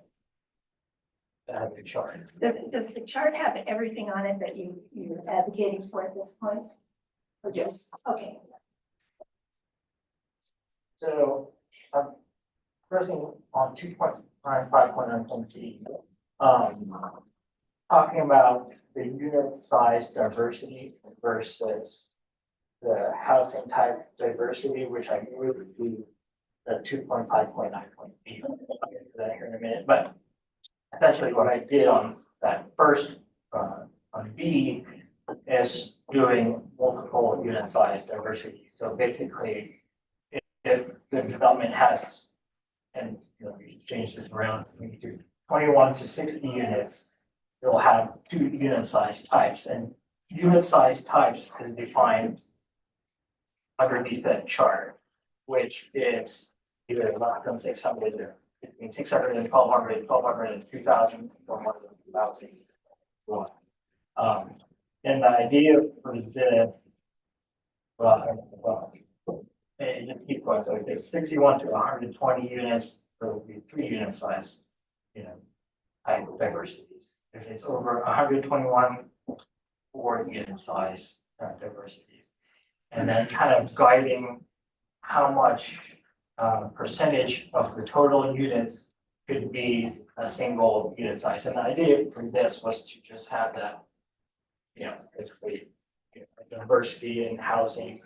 It will almost probably be would kind of naturally create like a diversity in income in this particular whatever development that we're looking at. Versus having kind of a cookie color floor plan with all similar unit sizes. And I think what this would kind of do in the architecture perspective, this is going to create some sort of, well, not some sort of, but it'll create like visual kind of visual differences in the facade. Windows won't be exactly the same, entrances won't be exactly the same. And I think that would kind of put more of a livable space where you might have, a big family that's, is living in a 2,000 square foot house, and then maybe a little more in a studio apartment just next door, something like that. Almost kind of mimicking what we found in Habersham. So that's where that came from. And you understand what you're trying to do. I agree with it. I just don't understand the language here. Like if I go to the 21 to 60 and I read through that, one size type can be no more than 80% of the total units. Explain that 80% of the total units. So let's say you have 60 units, so 80% of those units can not be more, it cannot be one type, which is, one dwelling unit size type, which is either studio, a small unit, a medium, or a large unit. That makes sense. So put it another way, let's say you have studios and medium units. You could not have more than 80% studios or more than 80% medium units in your development. Does that make sense? So typically an apartment complex is gonna be, they build them 2 bedrooms. That's pretty typical. Sometimes, the studios, you just don't see a lot of those, but that tends to be the way that these affordable guys, when people are required to do affordable, oftentimes they do it by building a real small unit, and so what you're saying, for example, what got us thinking about all this stuff is the great big complexes. And so the way you've got it defined right now is over 121. Which isn't huge because most of the big complexes are 250 to 400. But so under this scenario, over 121 units, you got to have one of each of these. I mean, you have to have some studios, some small, some medium, and some large, right? And you can't have less than 10% studio. You can't have less than 10% small, less than 10% medium. And then, if they want to do all the rest of them large, they can, or mix that up however they want. But so what you're really getting at is trying to, and whether these numbers are exactly right or not, I don't know, they might be perfect. But you're trying to assure that there's, because we're not trying to provide large units, but we're really trying to provide and make sure that there's some smaller units, right? Right, yeah. The family units are important too, so the large. could Well, be, maybe that's we're trying to what provide the we family should- units and the affordable. Yeah, right, yeah. Or, and we don't care. Each end of the We're spectrum. trying to give options to a developer and maintain diversity. I think that's the biggest goal, we need to have the diversity. Yeah. I mean, it could be mostly studio, it could be mostly large, single family, whatever. Yeah. Okay. And then just because you designed some of these, I guess, where you put the dwelling unit sizes. You call a medium unit. I mean, you ever really get 2,000 square foot apartment houses? I think we might need to go to 1,600. Yeah, cause that's pretty, that's I huge. almost never vote 2,000. Yeah, since you see those plans, Kurt, maybe you can provide those square footage. 1,600 would probably be even as high. That seems to be really high. 1201 to 1,600. 1,200 is your standard, 10, like a 1,000, 1,200 is your standard two bedroom. But I guess I wasn't really just thinking about apartments here, I was thinking duplexes. So, because it could, they could have different building types, so this is not necessarily just multi-family. Well, but still, you can get a 3-bedroom house in 1,200 square feet, Yeah. so. Then try to, I think those square footages are high there. And what's a normal studio unit for, that's 600 be about right? It's kind of small, but I think that would work. 800. 800. Point is that he wants to spread. So maybe. Yeah, the point is that it's what about, I just. Whether it's 500 square feet or 800 square feet. Yeah, just maybe 1,200 to 1,600.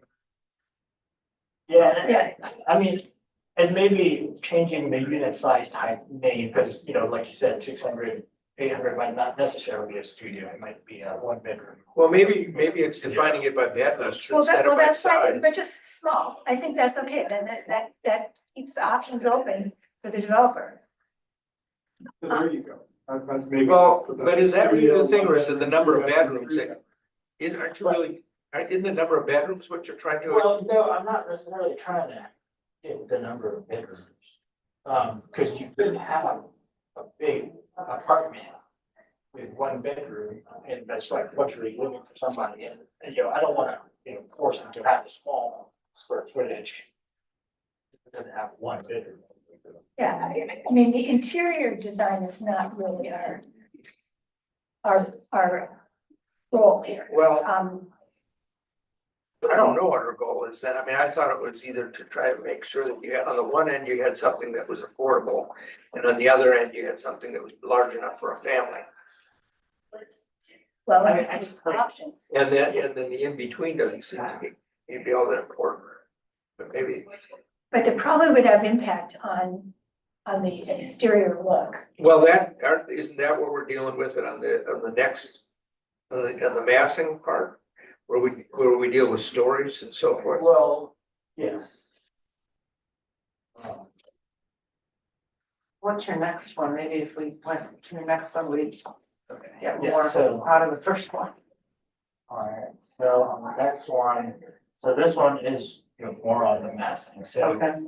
5 to 9 buildings, 80% of the total number of buildings must have a footprint, less than 50% of the largest structure. And 50% of the total number of buildings. So kind of. So home tonight, I mean, we'll drop down 60% of the total must have less than 50% of the largest structure. Minimum 2 residential building types per 4.5. And 60% of the total number of buildings must have 3 stories. So kind of the more, the more buildings the development would have is kind of the higher, the more we kind of force them to kind of stay within that 3 story. On the majority of the apartments or whatever structure. Residential building type. And then also. And then kind of breaking that up based on the biggest structure.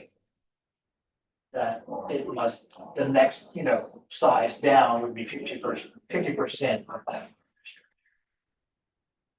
Of the footprint. Then going down to this kind of 2.5, 0.9, 0.2. So if you do have 4 4 or 5 story multifamily buildings must have a commercial use on the first floor or a flex space configuration may be permitted in lieu of immediate commercial occupancy. Right as the following standards in that. Structural agreements. You should be able to convert the first floor residential units into a commercial in the future. If need be. And also must be within half a mile pedestrian path to a grocery store. Buildings providing a grocery store, a corner market, on-site, for example. And so the idea is just to create, a mixed use type neighborhood. But if it's within a commercial space, a grocery store, whatever, already within that half mile distance, then I don't think that we should. This is requiring a lot of high level math. You know, I don't know. Do you have a program that can analyze a plan for this? It all makes sense in my head. Well, Did you get this? Did you get this from somewhere? GAI. Yeah, I mean, it's kind of like something that's always been in my head every time we, review. Complex is like, is it close to something? Like, are we, the idea is to just build density where it should be, which is close to commercial space. Somewhere. Yeah. If it's, far away from everything, it doesn't make sense at all to have a new 5-story apartment. Or maybe any commercial complex. I mean, I've dealt with this, my whole career, and it's I get what you're saying. Because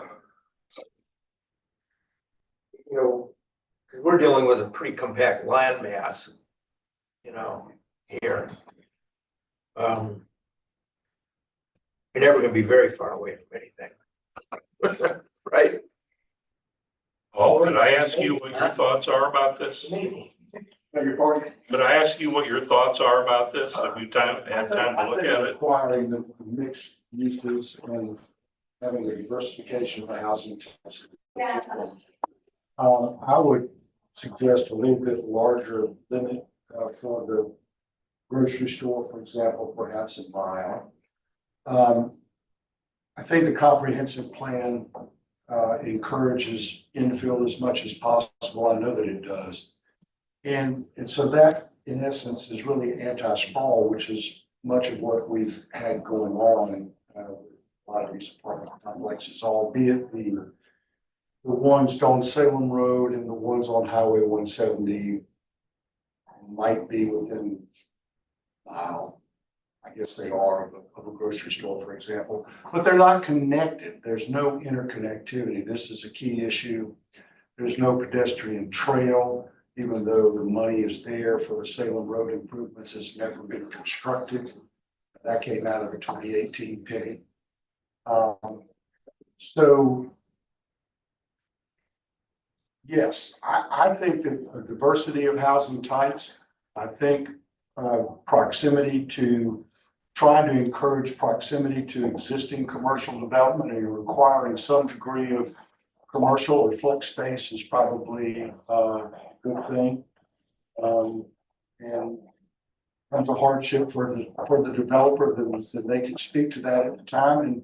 And this may just be something that's that has to continue on for, in another 2 or 3 or 4 years, to refine it. May not be perfect as you consider it now, but it can be refined going forward. Thank you.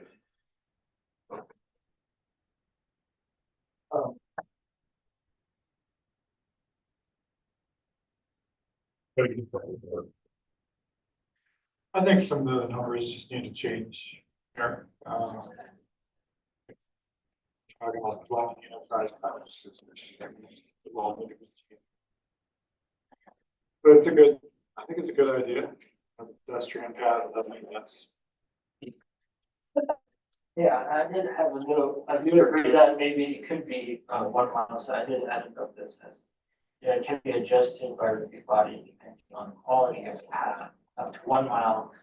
Path quality criteria includes continuity, shade and comfort, safety and more time. That's really the problem, because if you wanted to walk up Highway 170. Yeah. I mean, who wants to do that?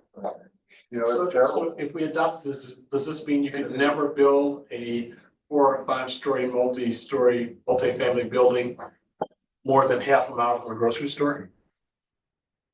Unless you provide some kind of. You have the commercial in the facility. I just, I sort of, I mean, I get where you're driving at, but. And I think that it's a good idea to have multi-family, in proximity to neighborhood serving uses like groceries and pharmacies and so forth. And the most important is to be out on the sidewalk. But I don't know the difference between a 3-story and a 5-story in terms of requiring the proximity to a grocery store. I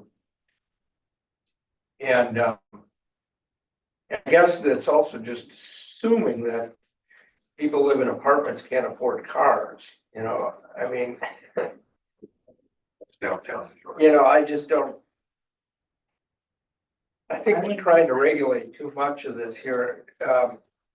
You know, we need to, well, last time what we were talking about was there was, when I say we, there was just a sort of a general, whoever was in this room was saying, we don't like these great big apartments. Right. So then we started saying, well, if that is indeed a problem, you know, why don't we limit the heights? Why don't we limit where they're located and saying that instead of saying they can be located just about anywhere? And with unlimited density, you know, our regulation allows unlimited density, you know, maybe the problem is to just start scaling the things back.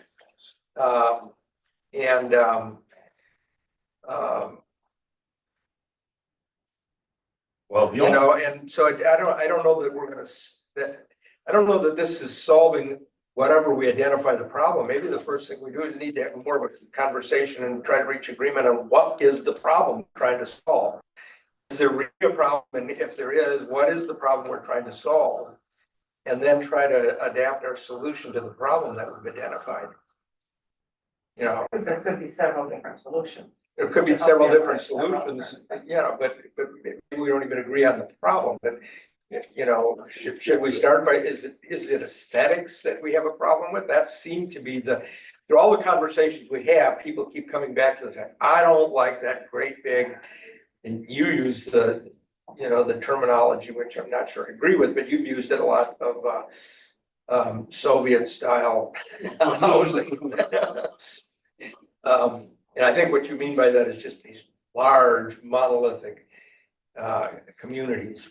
But they do, most of them have a degree of architecture in them that, for example, you don't see in some of these great big, I mean, really huge apartment communities in New York and Chicago and stuff, and so forth, that do have sort of that Eastern Bloc look to them.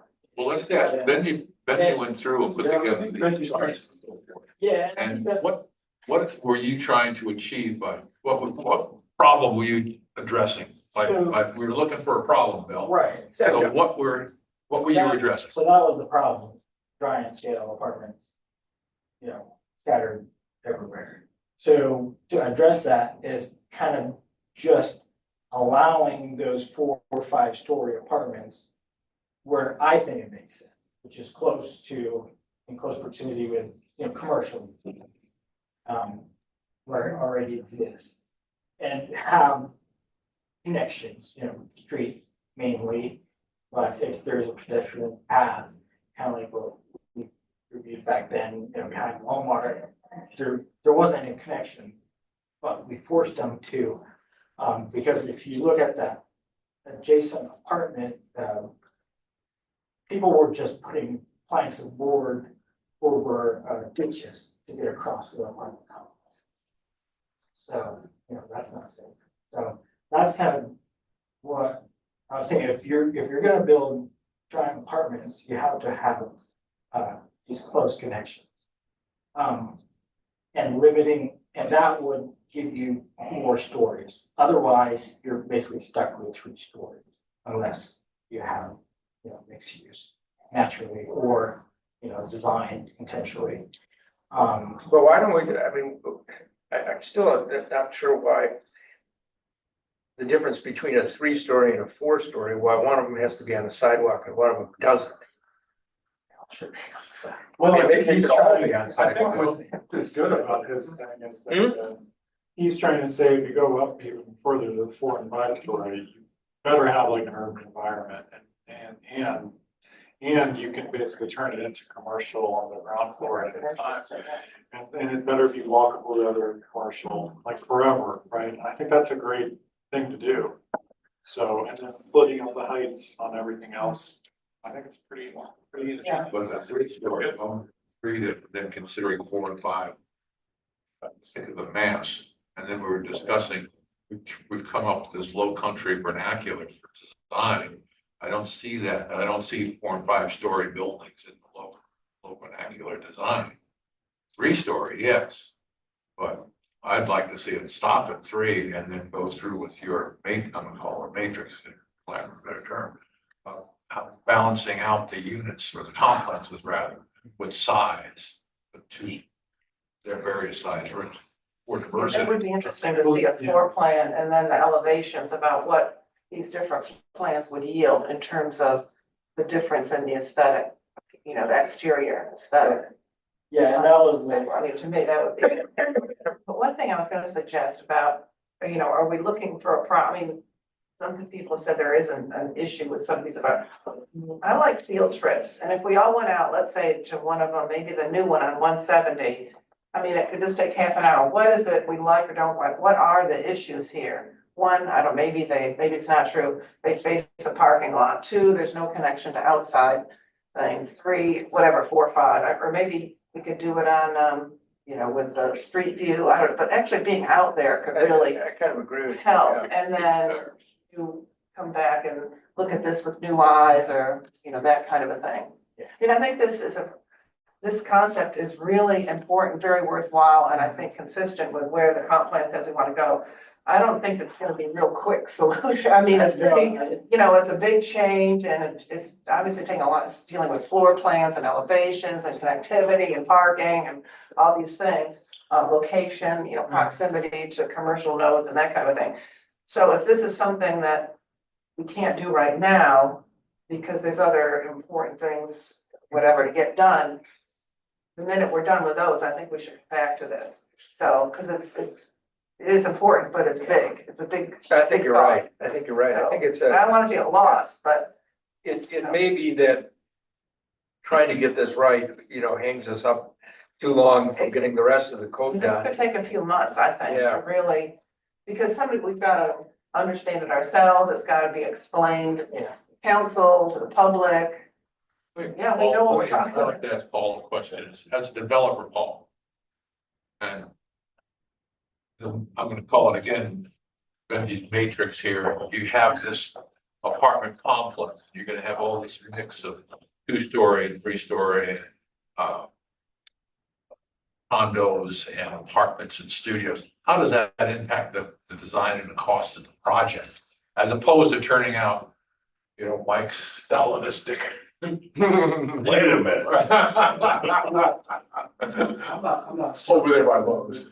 I think what the proposal tries to do is to try to incorporate, all these elements, different residential types, commercial, all into one development. But if you think about the area, I mean, you've really got those different types. You've got single family, you've got apartments, you've got commercial that serves groceries and drugs and other needs. It's all there and it's in a reasonable proximity. The problem is there's no connectivity to it. It requires everyone to get in their automobile and get out on the street, drive to go there. And so that could be cured a number of ways. If the county could hurry up and finish their Salem Road improvements, that would be wonderful. The government does have, I know that I've heard city council say that they're loath to talk about any sort of condemnation. But you get to a point where, and you have cured the interconnectivity, and you've already added to your code the requirement where future developments have to provide an outlet for interconnectivity. But with respect to the ones that are already there, I think that a minor condemnation to create a path and to figure out how to fund that would go a long ways towards interconnecting to our existing Spanish Moss Trail and be able to get people, to ride a bicycle, which I know they do across Battery Creek already, to go to the Publix, for example. I know for a fact they do that. So,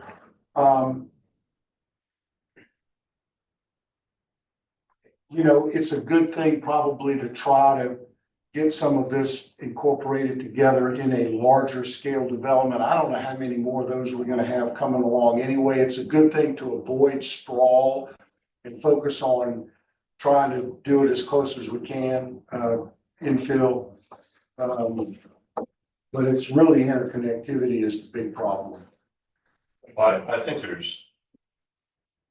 this starts to address the architecture, which I think, I had a big concern about. I think this starts to really address architecture.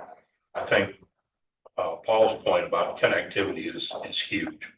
I think that's part of what has to be incorporated into this. And then the third point that I see here is community.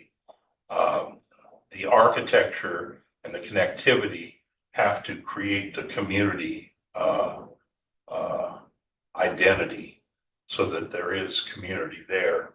And then if you have all those things wrapped up together, when I go down here to additional and I start to see the conditions here for the grocery stores and things like that, I think we have to start to be able to define the size of that particular community that would trigger the necessity to having some of these things.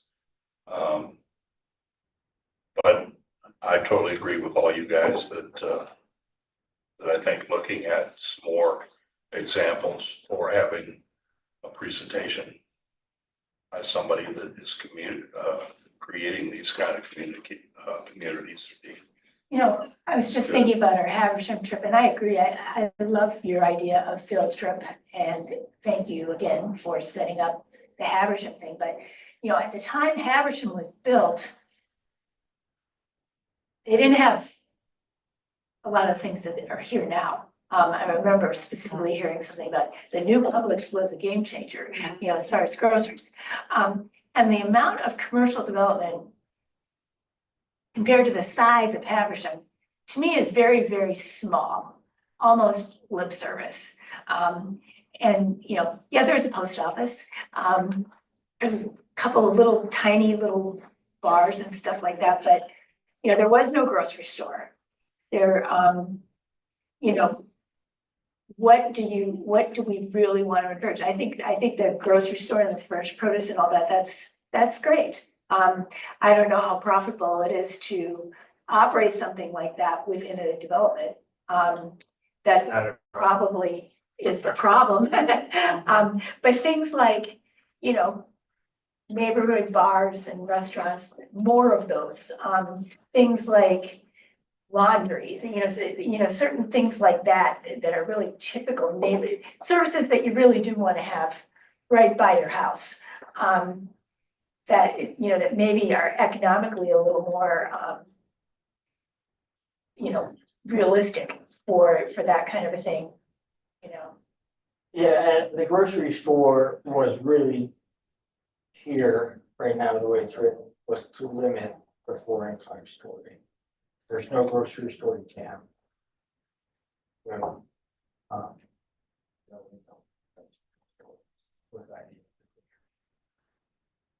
Another idea, but if the height is an issue, is to limit 4 and 5 story structures within a certain proximity, let's say of an arterial road or a collector road. We don't want them out rural anybody can see area, them. tiny old country road kind of thing. That's, But, you know, we that's could easier to do, that's Yeah, just the do it easier another, way to do it. another way that way, I mean, In a much and then less you're also gonna complicated think, well, way. maybe the commercial is gonna be more proximity or located on these Right, higher, whatever, capacity I mean, the high roads. density, which means height, that's, you know, should be on, major arterials. Except that's exactly where people don't wanna see them. What do You you know, Well- they'd rather have them behind the Walmart, you know, as opposed Well, the to access right on is- 170. I don't know if that's at all true. Right. I think they see I how they, think, there's my this big experience is apartment people building, they don't chopped want, down a bunch of trees. people don't want tall buildings next to where they live. They don't want to be living in a 1 or 2 story house with a 3 or 4 or 5 next to them. But they're perfectly appropriate on our arterial. You know, that makes it, and normally that's where we have our sidewalks, because now we're putting these sidewalks along all of these arterials. So what you want to have is easy, vehicular access to all the services and stuff, limit, you know, have as little impact in terms of overwhelming scale next to, small scale, and then have sidewalk connectivity. I mean, the other thing is the right of way exists on virtually all these roads built with sidewalks. We ought to be requiring the apartment developers to build the sidewalks to connect them to where the sidewalks presently exist. You know, you don't need condemnation for that. Right, But why wouldn't you want 5-story, the density behind Walmart if it's right there? I mean, they have all those commercial, like restaurants, post office, whatever is right there. So why can't we have density behind it, even if it's not an arterial street? Or immediate access to the arterial, street. I don't know what the access is to those. I guess it's, well, it probably is actually, I mean, cause you got 170 and then you've got, Paris Island Gateway, so those are both major arterials, so that meets all those criteria. Problem with those apartments as they are today is there's no connectivity to Walmart. Right. So they have to people walk on a plank over a ditch. Yeah. well, That's not well, they shouldn't do. very they shouldn't humane be- thing. No, we shouldn't permit them without that connection. Right, Either on, maybe it's either on an arterial or with a built connection to the facilities that are on the arterial, right? The problem For is, example, the infill site, where apartments were planned, but there was no sewer capacity, that's along the Spanish Moss Trail. Right there, the old, behind, the Waffle House, you go down there behind the new restaurant. Culver's. Culver's, back down there at the end, there's like a 7-acre parcel. It's set up for apartments. It has direct access to the Spanish Moss Trail. Got access through a city street out to the boundary. I mean, could that be 5-story? I don't know. what's around it. Is there a single family right now? Well, it's basically all commercial now. On the other side of the Spanish Moss Trail, there is a single family. But I could possibly see that being a little taller in there. I could see that one and having a little more density, maybe. That's just to illustrate your point, that's all. So everybody, sounds like everybody kind of agrees. Bill, you're a little more of the outlier on this one, but. I'm not saying I'm an outlier. I want to make No, it simple. I don't want to make something not too complicated, and impossible. where you, I'm just trying to think maybe how we go forward. So Well- we all agree with the issues here is that height is important. We only want height in micro-urbanized settings, sounds like. B, we want some kind of diversity that's, different price points. It sounds like everybody agrees on that. I think everybody agrees kind of in principle with what we're doing here, so. It's just the details, right? Well, the whole initiative for the diversity came from staff. you started this. Which, Yeah. so started the whole getting thing. back to basics. I also said it's Stone. Yeah. Oh, you were the one that. Oh, I'm sorry, my apologies. Every time I drive by. For the purpose-driven approach, I think, I'm not sure we all agree, we all have fully digested the purposes. So maybe if staff could give us a list of the goals to be achieved in order of importance, by making these kind of changes. Okay, we can do that. I do just want to make sure that. and Sounds like everything else we're kind of in agreement with. I think this needs to be with the rest of the code, just because, you know, I think it would be better if it was included, and I want to make sure that we're not spending too much time on this, because, you know, we got some people in the terms are out, and I think it would be better to have all the code done before that happens, right? I agree. And so would it be possible to maybe just do the field trip and or maybe we're settled with everything else or something, and do the field trip and, you know, put together something really purposeful.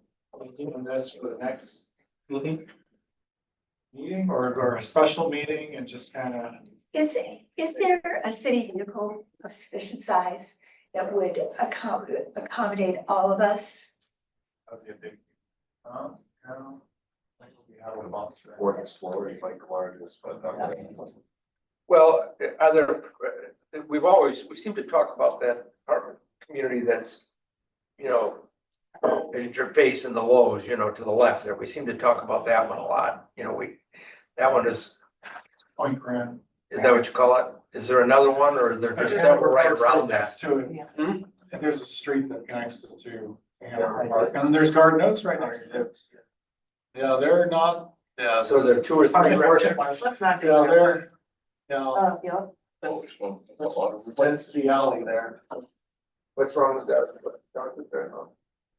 So there's three all right next to each other. So, you know, if you'd like, we could have like a special meeting. You could do it on site and then kind of talk about this. So does the Point Grand connect to the Yeah. Hanover Park one? It does. Although their street's kind of like waving, so I don't know, it's kind of small. It doesn't look like it does, you know, it doesn't, it should really act as a collector connector street, but it looks like it's to the average person, it doesn't.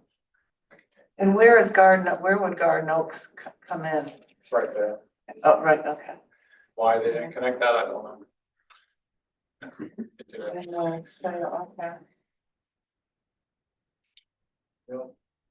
So I mean, we could look at those and then. There's another apartment complex, right? Do we know if for the next regular meeting, is there gonna be projects or is it gonna be? Yeah, there's a rezoning on it, but it's not a major rezoning. I wonder if before then, an hour before, we meet out at somewhere, just drive around, you know, Yeah, because I mean, there's two that are right there to see it, one, or maybe a little more than an hour. okay, or something like that. Or if we're meeting at 5 that day, what if we got there at 3? We just kind of. All right. Yeah, and there, huh? No, we're just, how about just before? At 3 o'clock, we meet at 1 and then go to the next one. Okay, and then we could set time, talk about the meeting, you know. What we've seen, right? Yeah, Yeah. yeah. But maybe the purpose is, you know, what Yeah. are we trying to accomplish here? What is Yeah, the so goal? staff could come up with those parameters, that'd be helpful then for discussion. Okay, I can work with Benji on that. Maybe we'll just change some numbers. Okay, so we want to go to chapter 4. Yeah. I'd be good with that.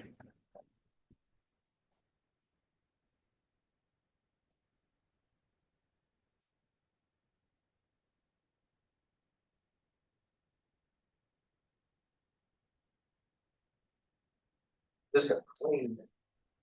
Top. You know, Clean copy with all revisions. Believe, yes, this should be revisions in place. And we did the whole thing from beginning to end, is that correct? I believe we have.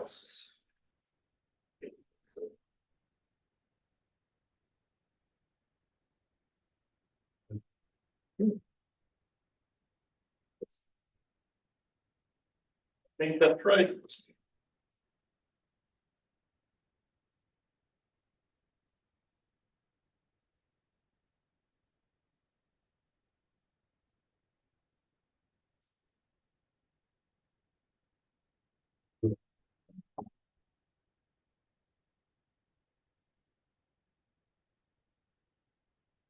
Did you go through the whole thing, Mike? I think I've gone through everything that I had. No, I mean, did you go through the clean copy? yet? No, I haven't seen the clean copy yet. I'm just assuming they do all the corrections.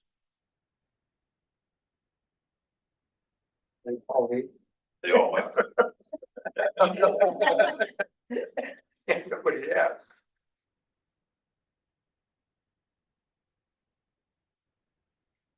Do we want to take a little more time and all of us really review this? And maybe we adjourn and we can deal with it at our next regular meeting, since there's just a rezoning.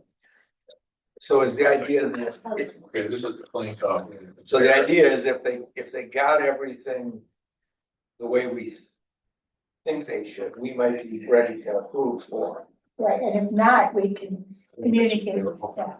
That's the goal, yeah. So then, when we were just talking on the diversity stuff, what chapter would that go in? Chapter 2, actually, Okay, chapter 2. so we can approve this one at our next full meeting pretty quickly if we say that we're done, we discussed We it could all. put it on the agenda for approval, yeah. Put more markups in next year. And so, and I think the goal, the purpose, the goal, I said in my report, it would be great if we could get this all done by the May meeting or the June meeting of this, there's 2 people that are maybe off or on, we're not sure. I think that was the goal. Well, what we were talking about is if we all just review this, and when we come to our next meeting, any comments anybody has, we could have, but we could actually do a vote on it then at the next meeting. Could we set up a time if we find typos or we find whatever, that we submit them in writing to her? Yeah, I think if it's just typos and things, send them to staff and let them correct it. Otherwise, you do want to have this on the April meeting. Yeah, I mean, we spent a lot of time on it for, I think you've covered everything I had, my comments, which would be quite a I'm bit. sure there's a few things. I don't know if you know more. But, It's very But I went through it over a week and I'm sure I'm missing stuff because I do. So,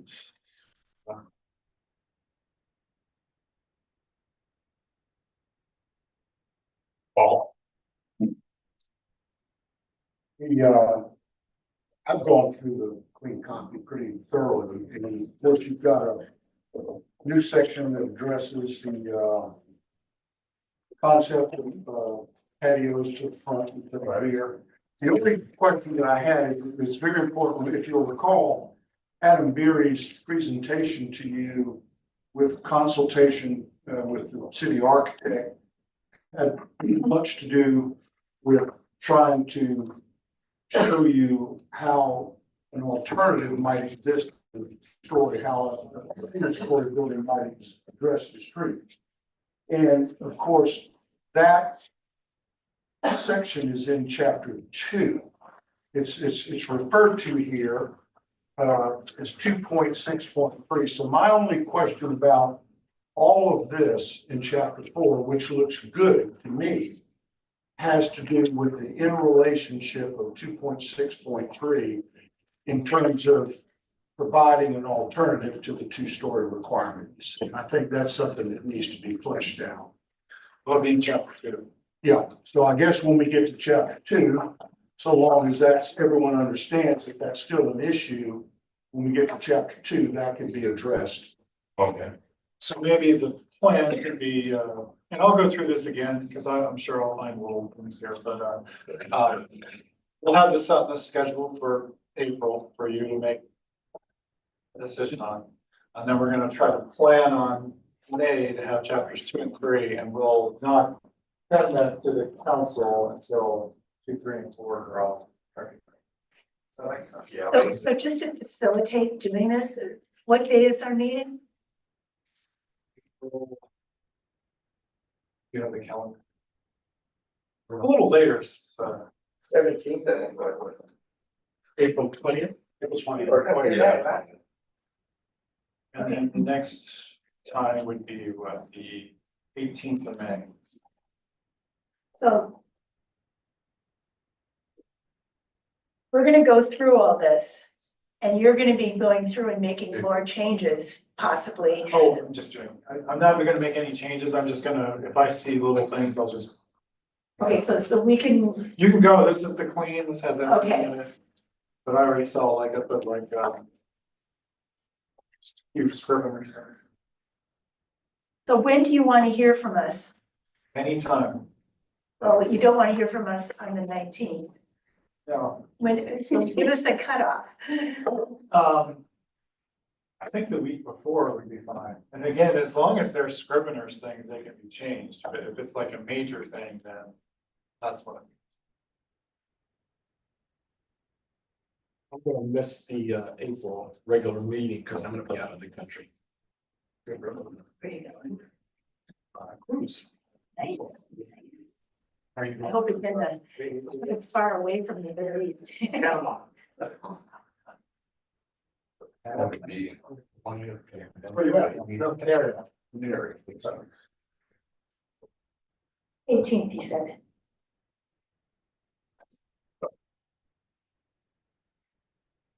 I'll have a work session. Earlier. So when do we wanna, are we gonna try to do the field trip So we'll do a field trip, at 3 o'clock on the 20th? on the 20th. You wanna meet at, 20th, what do you got? You talking about meeting at the apartment complex? yeah, do you wanna meet at the apartment complex? Maybe we should, Meet here? is everybody gonna be here on May 18th? No, I won't be here. You won't be here, okay. Why, I thought we were talking about maybe doing it earlier on the 20th, just meet at those apartments. Should we give the heads up to the manager? I mean, if the I don't know. We have a work session on the 4th. For me? May? Maybe let's do it then. Wanna do We have a planned work session on the 4th. That's right. At 1 o'clock, we can do it. Oh, you just wanna, do you wanna meet there, do you wanna be Yeah. here and then go there, like you wanna We start? we'd like meet there and then we could come back here. We have a little more time to figure out where to meet and everything, then if it's not I will not be here that day. on the 4th. Video, actually. That's right, I'll go out in advance. What would you wanna do at 3 o'clock on the 20th? Yeah. At what time?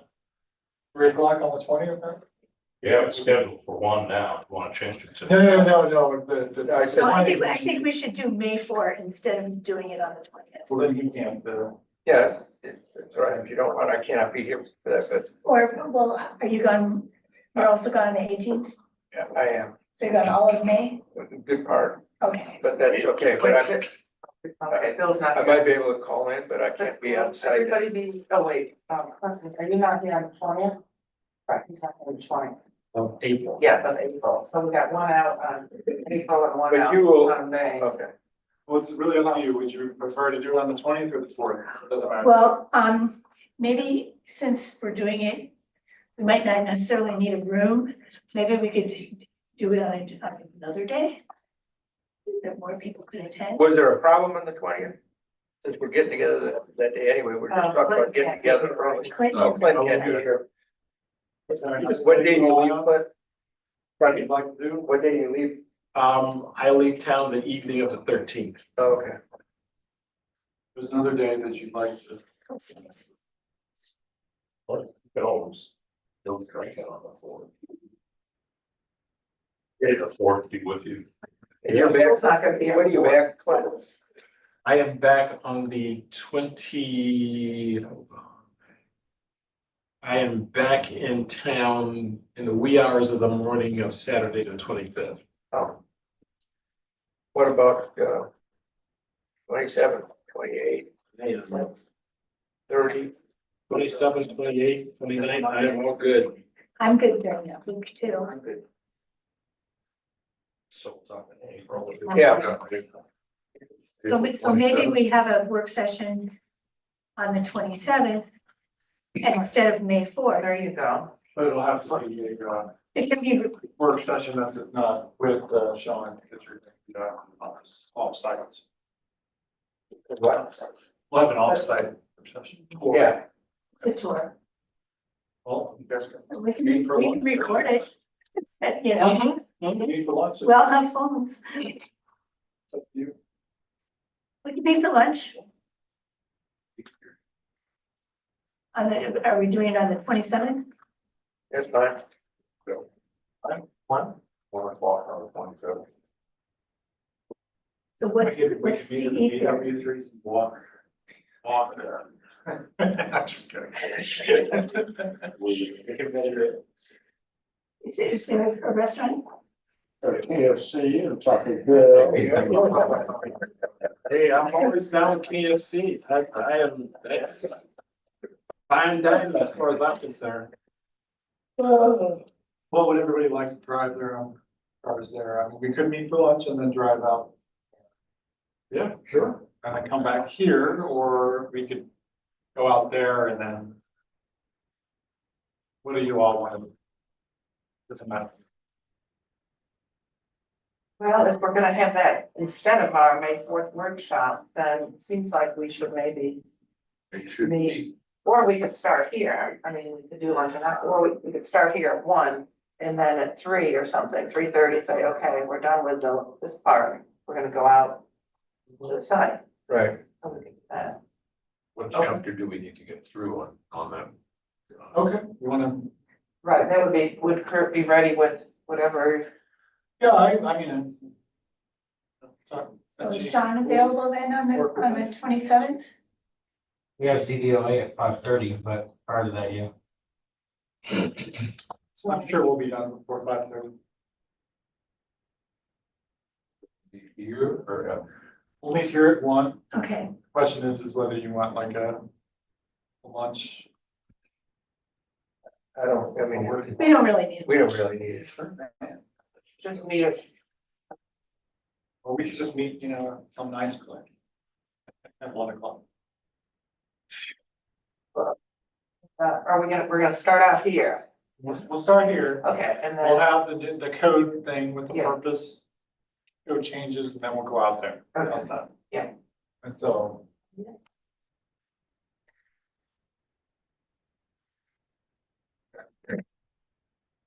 I'm at the 1, right? I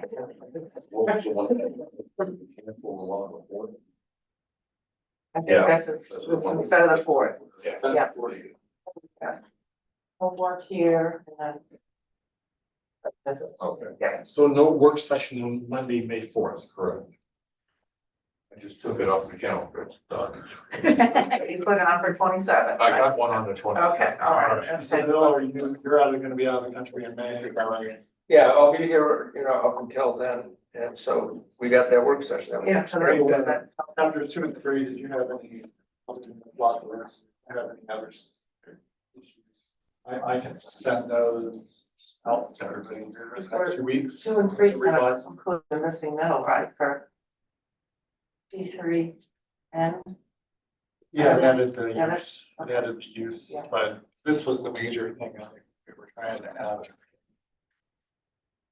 Did You really felt that, Kurt, you would bring sandwiches out. One second. Yeah, I mean, we could do sandwiches, we could do hot dogs, barbecues.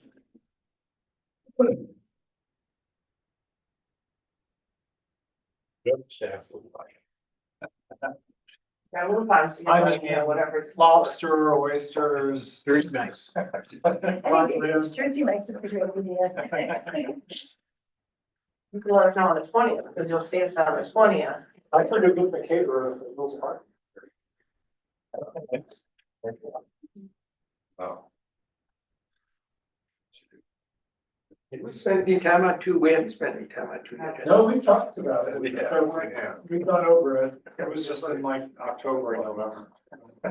So, Can't remember which one. I can resend it to everybody. Yeah. Let's see. The last version I have was 10 3025. Probably. Was that when we were doing it? So long ago. Is that right? Probably chapter 4 that was getting And maybe this issue, it's not done yet, right? But chapter 2 is all that was being, the entrances were being kind of completely revised. We had some, slots of diversity was completely I revised. didn't know, because I was just gonna say, Chapter 3, some of the uses were changing. We already did kind of the short-term rental thing. We talked about bed and breakfast, so I mean, just some other minor changes to chapter 3. Very minor. That was also a 1030 version, I guess. I can resend it for the planning commission meeting. if you'd like. Yeah, I wouldn't mind it if you did, 'cause I've got so much stuff tabbed in those sections that I like to just cross-reference it. Okay, and then we'll plan on those for the, Is the short-term Maybe. stuff in 2 or 3? Yeah. 3. That's 3. In 3, was city council doing that independent of what we were doing or what? Yeah. well, you guys. We've had a you first did reading, those right? independent. Remember, you did the, Oh, we did, oh, that's right, before we we did. read it, so, Yeah. then we went into 2, 3, and 4, we started with 2 and 3. Then we moved into 4, and that's where we got involved now. What happened in city council with Well, It got kicked out, didn't it? well, the draft that was sent, councilman suggested some major changes at the meeting without any prior discussion, and it just created another work session, which is now created, whether they're gonna have first session again or first reading again or not. Are we gonna have a crack at it? No, it was, it's there. They have your recommendation. They have your recommendation. They got more to put in There's there. stuff by the library tonight at 5 o'clock. There's a meeting on short-term Yes, rentals there it is. Oh, who's that? at the library at 5 o'clock. Who's putting that one on? I think it might be somebody from the point, Oh, yeah. but they've Is invited this a the, citizens meeting or is it, pardon me? is this just a group of citizens? Citizens being, yeah, it's not I don't even think the council's been invited. If I may, I understand that whoever organized it, people from the point, have now perhaps recognize that it's important for them to be more inclusive of other neighborhoods. Well, So they my invited the understanding was that comments. the purpose of the meeting was to enable that and for anybody and everybody to be able to attend. We got the notice from somebody on the comments and also our Northwest Quad. So, and people going from the comments and Quad. Well, didn't get invited. You're on They- page. It's definitely hot potato. No doubt. It's very clear. recommendation. So it's in the hands of the city council. It's not us. Anything else? Quick thing about this issue, did we already talk about the accessory before the primary? Oh, yeah, we did not talk. All right. Because the reason I was bringing that up, it might possibly relate back to chapter 2, because I sort of feel like the issue, the issues come up because of Oh, Yeah. yeah. that what's happened on Layton Street. What happened on Bladen Street? Well, I got pictures of it and I've talked to a couple of the folks and I've talked to Paul about it. It is a very strange looking situation because What address of Lane Street are we talking? so it's right at the corner of Bladen and what is that, Duke? I wouldn't do. We can put it up on the screen, although I don't know that. You have the On the screen. But give a photograph. I got photographs, I'll show it to him. I mean, the issue is partly this is accessory that's been built before the primary, but the issue is that accessory building probably doesn't comply with the code. And I guess the reason is it was approved by staff before Kurt, maybe before, before. Yeah, it's all right. So. Well, but it looks like Luckily though, the primary house, will have, So they may never. primary house's approval has. How do we know that? For COA. There's 7 years control over it. You have No, to but exceed it looks like every they're year and then probably you have gonna to- do No, something. you don't have any control over it whenever you allow, I've never heard of an ADU being permitted before. Right. What? Look at the people that live. Yes, it is, yeah. That's what says. Well, it is, There's I the rest can't of the remember, street. Bill has photographs. Yeah, it's first. It's 710 There it is. Yeah. There it is. Okay. So I'll just, I haven't, analyzed it, but it doesn't meet the code requirement. The issue was approved by staff, so, and that's because in the Bladen Street redevelopment district, there are special rules say they are approved by staff, not by the Historic District Review Board. Right. So one thing could be, if this building had met the code requirements, maybe we wouldn't be so upset about it. And so or do we want to put Bladen, delete that exemption from Bladen? Bladen Street areas in the historic district, maybe now shouldn't it go back to review by the Historic District Review Board? Midtown has already been built. There's not a lot of lots left. Maybe they should go to the HRB, just like other Northwest Quadrant, projects. Yeah, and So that's I think a that's kicker to one- it if I bring it up. I think that's definitely an issue. The other issue, and Paul, cause I talked to Paul about this, and I didn't know that, you had another way of looking at it, family situation, I get it, but how do you if you allow the ADU to be built before the main structure, how do you ever sure that the main structure is gonna be built other than just the goodwill of the property owner? You're You not. Well, then you're left with a completely non-complying structure, you Well, know? except that if it was approved, like Libby says, you wouldn't have something that looks like Right, this. I mean, it might. But be the whole point of an located- of an ADU is it's an accessory to a main structure. Yeah. That's If you wanna just allow tiny houses, then allow tiny houses, but it, by Are they definition, it's actually ex- prohibited? I mean, there's some pretty small houses in Beaufort. yeah, but then don't call it an accessory structure, and under our code, we've been talking about vernacular, that doesn't meet the vernacular of anything. But that's not because it's an accessory building, it's Well- because of its qualities, Yeah, its right, architectural qualities.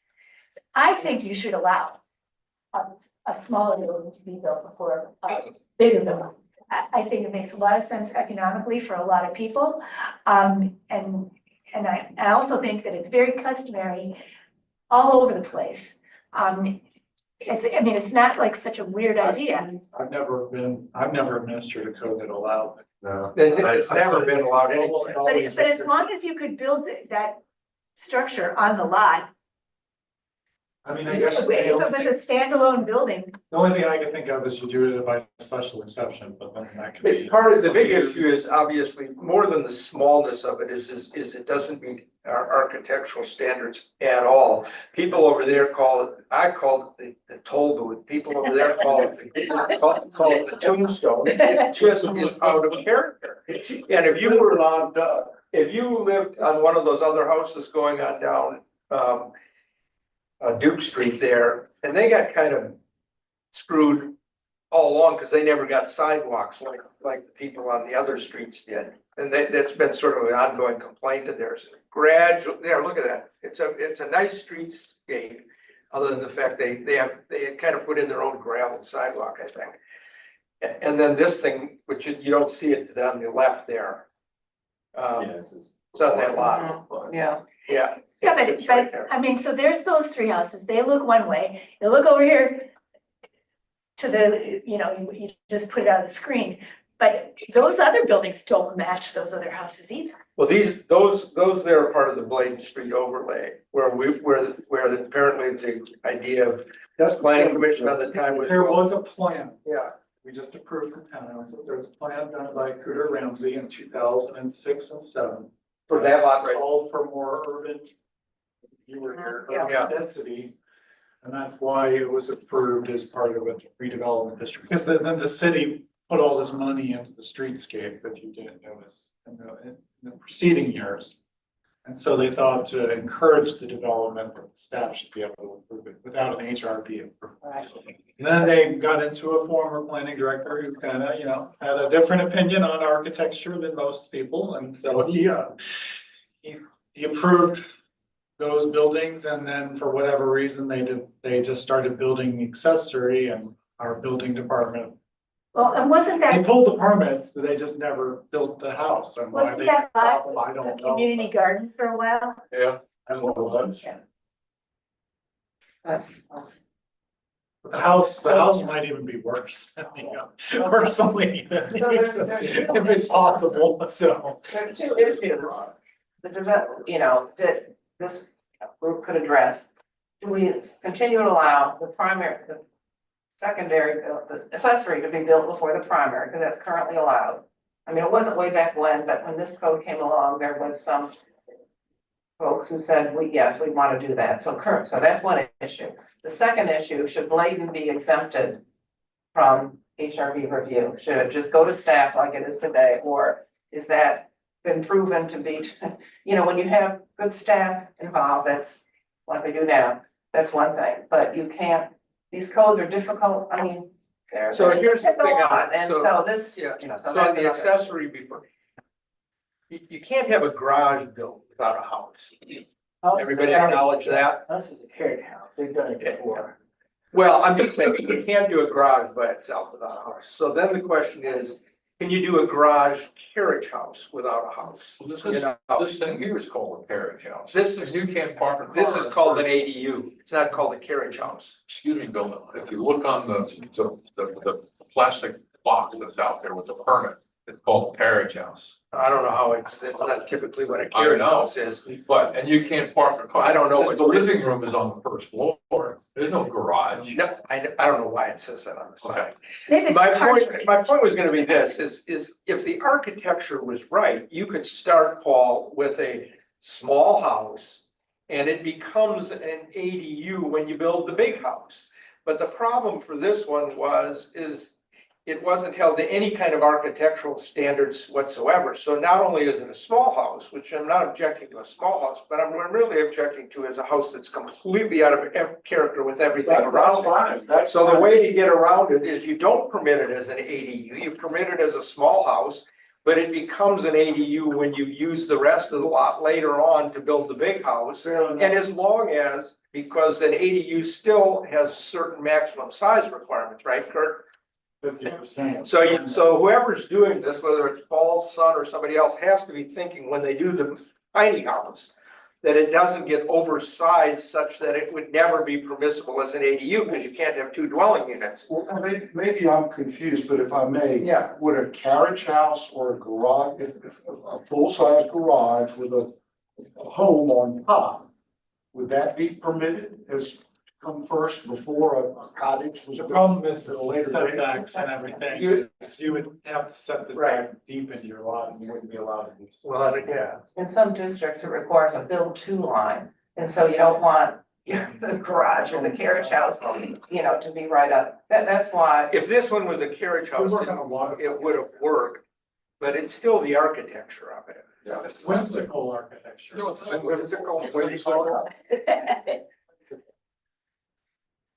Does somebody live there? Not yet, okay, will be. If you lived on that That's the street, siding you wouldn't material, feel kind you of know? for it. I don't even know. I agree. I don't live on that street and I don't feel it's. It's like a piece of entire house, it's like it's.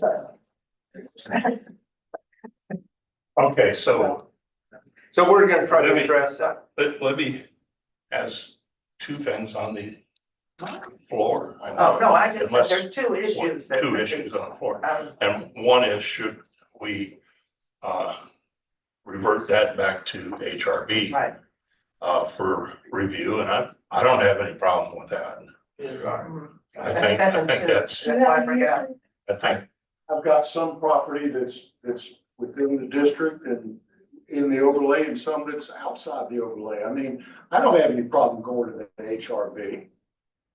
yeah. I don't think see that that's really a big deal. That might have solved the whole problem, and then don't permit it as an accessory dwelling unit, permit it as a main structure, but if somebody wants to have it as an accessory dwelling unit, they've got to figure the size implications out at the get-go, right?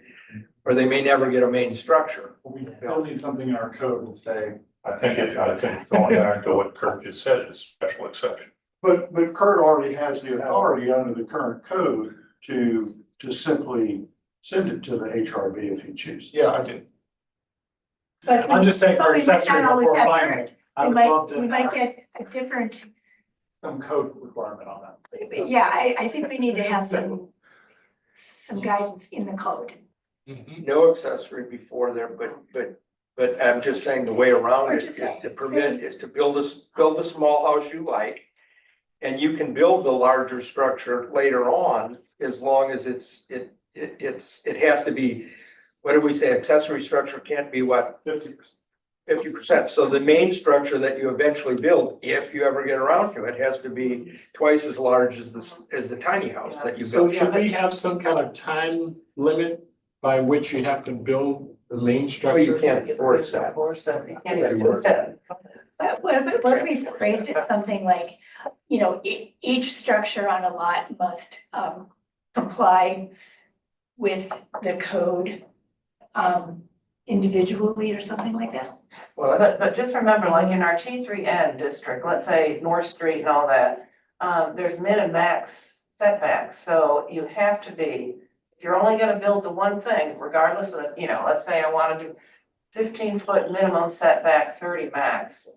So, I mean, I suppose maybe you could do a carriage, but, so then you don't want, yeah. If you're forced to build Right, right up front, to the even if it's street, so- accessory, future Yeah. accessory.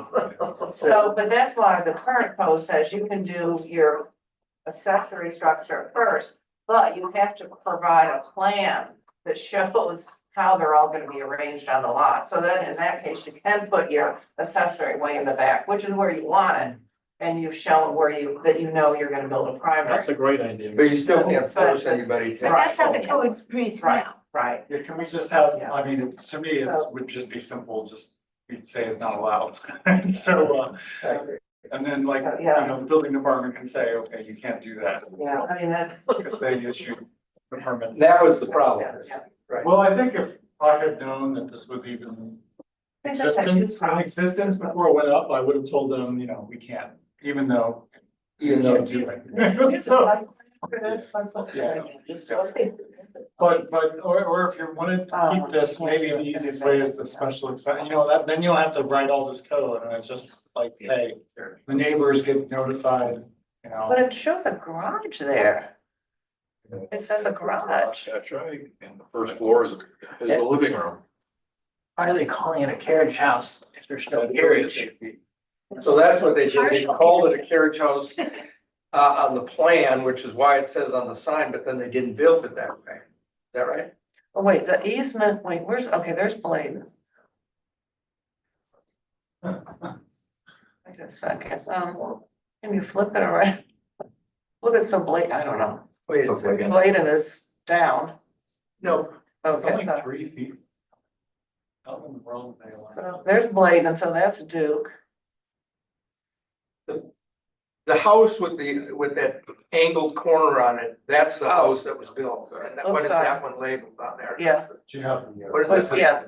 This is the, where my cursor is, Yeah. the carriage house. Does it say carriage house on it? Oh, yeah, it does, yeah. And did they build it exactly House. to those, is the footprint the same as is shown on that plan? It looks like, Okay, it looks now- like it, yeah, yeah, it looks, Yeah. I'm going in and it's about that. That's good, right? Yeah.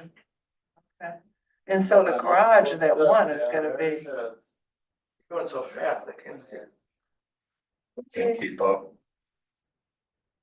So is everybody okay with such a restriction or? No, I think we should leave the code as it is. I mean, couldn't anybody else have? But I think we should change the review to HRB. Well, that won't change this for the whole city though, because this could happen any. That's right. I It was just gonna did say the right. sign, I was worried it The was siding final. is fiber cement. So Hardy. Hardy, okay. Well, How do you all feel about this? Kim has made herself clear that she thinks that's fine to allow this, but. If the important thing is, let's look again what you're trying to do. If the important thing is to allow somebody to have a small house on their lot, And build it first. and Build it then first. you can build a small house on your lot, just don't call it an ADU. That's right. Build a small house. But if it's gonna be if you're gonna permit it as an ADU, the definition of it's accessory to something else, and that means it has to come after, or you I mean, I can't think I ever can make that force the main interpretation dwelling unit. anyway, but, I think I can interpret that anyway. So say that, Well, but we don't it would want be to. best to put it in the code, so as you all agree. We don't want our code administrator to just be interpreting things outside the code language. You know, that's, because we had a code. We do have a carriage house. We did have a code administrator that interpreted a lot of stuff. You know, in ways that got. That's why I would prefer just a simple sentence and says all ADUs allow each other.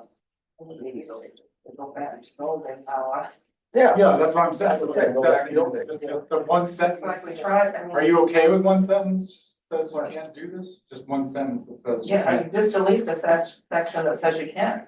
Cause other thing, like you can't do a garage, it says you can't do the That's garage. exactly right. So Paul, it's just- it's just, you can't build a small house. Well, right, but would a small house on top of a garage qualify or not qualify in your mind? I think so, it would. Okay, well, then that's fine. You know, That's perfectly. nothing that says you can't have a garage under your living quarters, Right. you know. Sorry. But if Okay, you want it well, to become an ADU someday, then you just have to size it appropriately so that that structure that you build first ends up becoming no greater than 50% of what Of course. the main structure is. No, totally understand. Perfectly. Yeah. Double check that, because I think, you know, garage. Garage doors have are, their yeah, own yeah. requirements, so I They're don't know if a carriage house There would. It's a problem with the garage. Look at that beautiful house. You know, how That they have looks, the garage door. that is historic district if I've ever saw it. Oh, on our new regulation. I guess if the carriage house is designed to where. Well, is that a problem? Is that a problem even in any carriage house design now? And the garage doors couldn't face the street, No, I don't think. Well, I don't know that that's what they're planning anyway. I don't think even this one was. Well, that's a question. On that plan, were they planning, where was the garage door gonna be facing on this supposed carriage house? They all Never face know. on the There house. was plans for the house. Somehow in the back, wasn't it? Yeah. Against the, alley. It's the designer, it's not. To your court. Looks like it might be attached. Yeah. Yeah. It's got an elevation you have. Oh, I see, it's 2 units, it says. But it wasn't, it said it was a carriage house, but they don't have any indication that you drive into the building. They just labeled it that way. You know, Oh, wow. two on the. That's right up. The whole idea of a carriage house is you pull the carriage underneath the unit. Yeah, it's for the alley and floor. Okay, so everybody's in agreement with just a sentence that says you can't put the primary, the accessory to the primary. Is that what I'm hearing? Yeah. Just have one But person. we need to clarify, but you can build a house with a plan to build another structure later. Good. Yeah. Okay. But I don't know if That you need way- language for that. You know, so that's clear. Could build like a, you know, a word for us. Like you say, permit the small house. 1 square foot house, Tiny house. build it like. In Jeremiah, they give you, I have like one on his, Harrington. They have nice house over there on Harrington and Washington. Okay, well, that's part of chapter 2 or 3 of one. We'll add that to my chapter, whatever chapter. it is. Okay. Totally lost control, so. 3.11. That was great. I think the carriage house, the timing is 4.5 and 3.8. And 10, because timing says you can build it before. And does the carriage house, is it defined in the code? Yes, it should be. I think it's, you know, when the garage is over, but I also think it's, maybe a carriage house says it's, Yeah. I don't care. okay. I can't read that. See, it says it can be built prior, but you need a plan that shows the build up, how the whole lot is gonna be developed. Perfect. That's the But the question is Carriage House defined to say that there has to be parking on the first level? Says one part. I'll show everything. Yeah, but that's Can you go up and Doesn't tell you what it. And go up We're proposing to change whatever this on the decimal. property, some cares. go back? So it doesn't have to build be, maybe we need to address the definition of Carriage House. If we wanted to, But then it has to to be be the, arbitrary. you know, parking under a Right, residence. yeah. Here it is. Fine. It may be freestanding or located above a garage, so it's suggesting it could be like an ADU. Yeah. So maybe we need to look at that. I mean, yes, this is synonymous, carriage house, ADU, granny flat, it's all interchangeable per our code at least. We'll come up with a restriction that changes it. I'll stick that.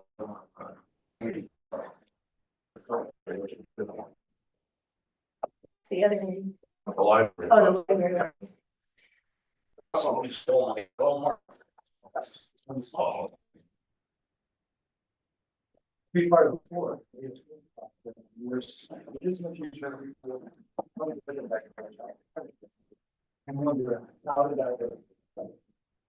All right, so I'll take a motion for adjournment. So.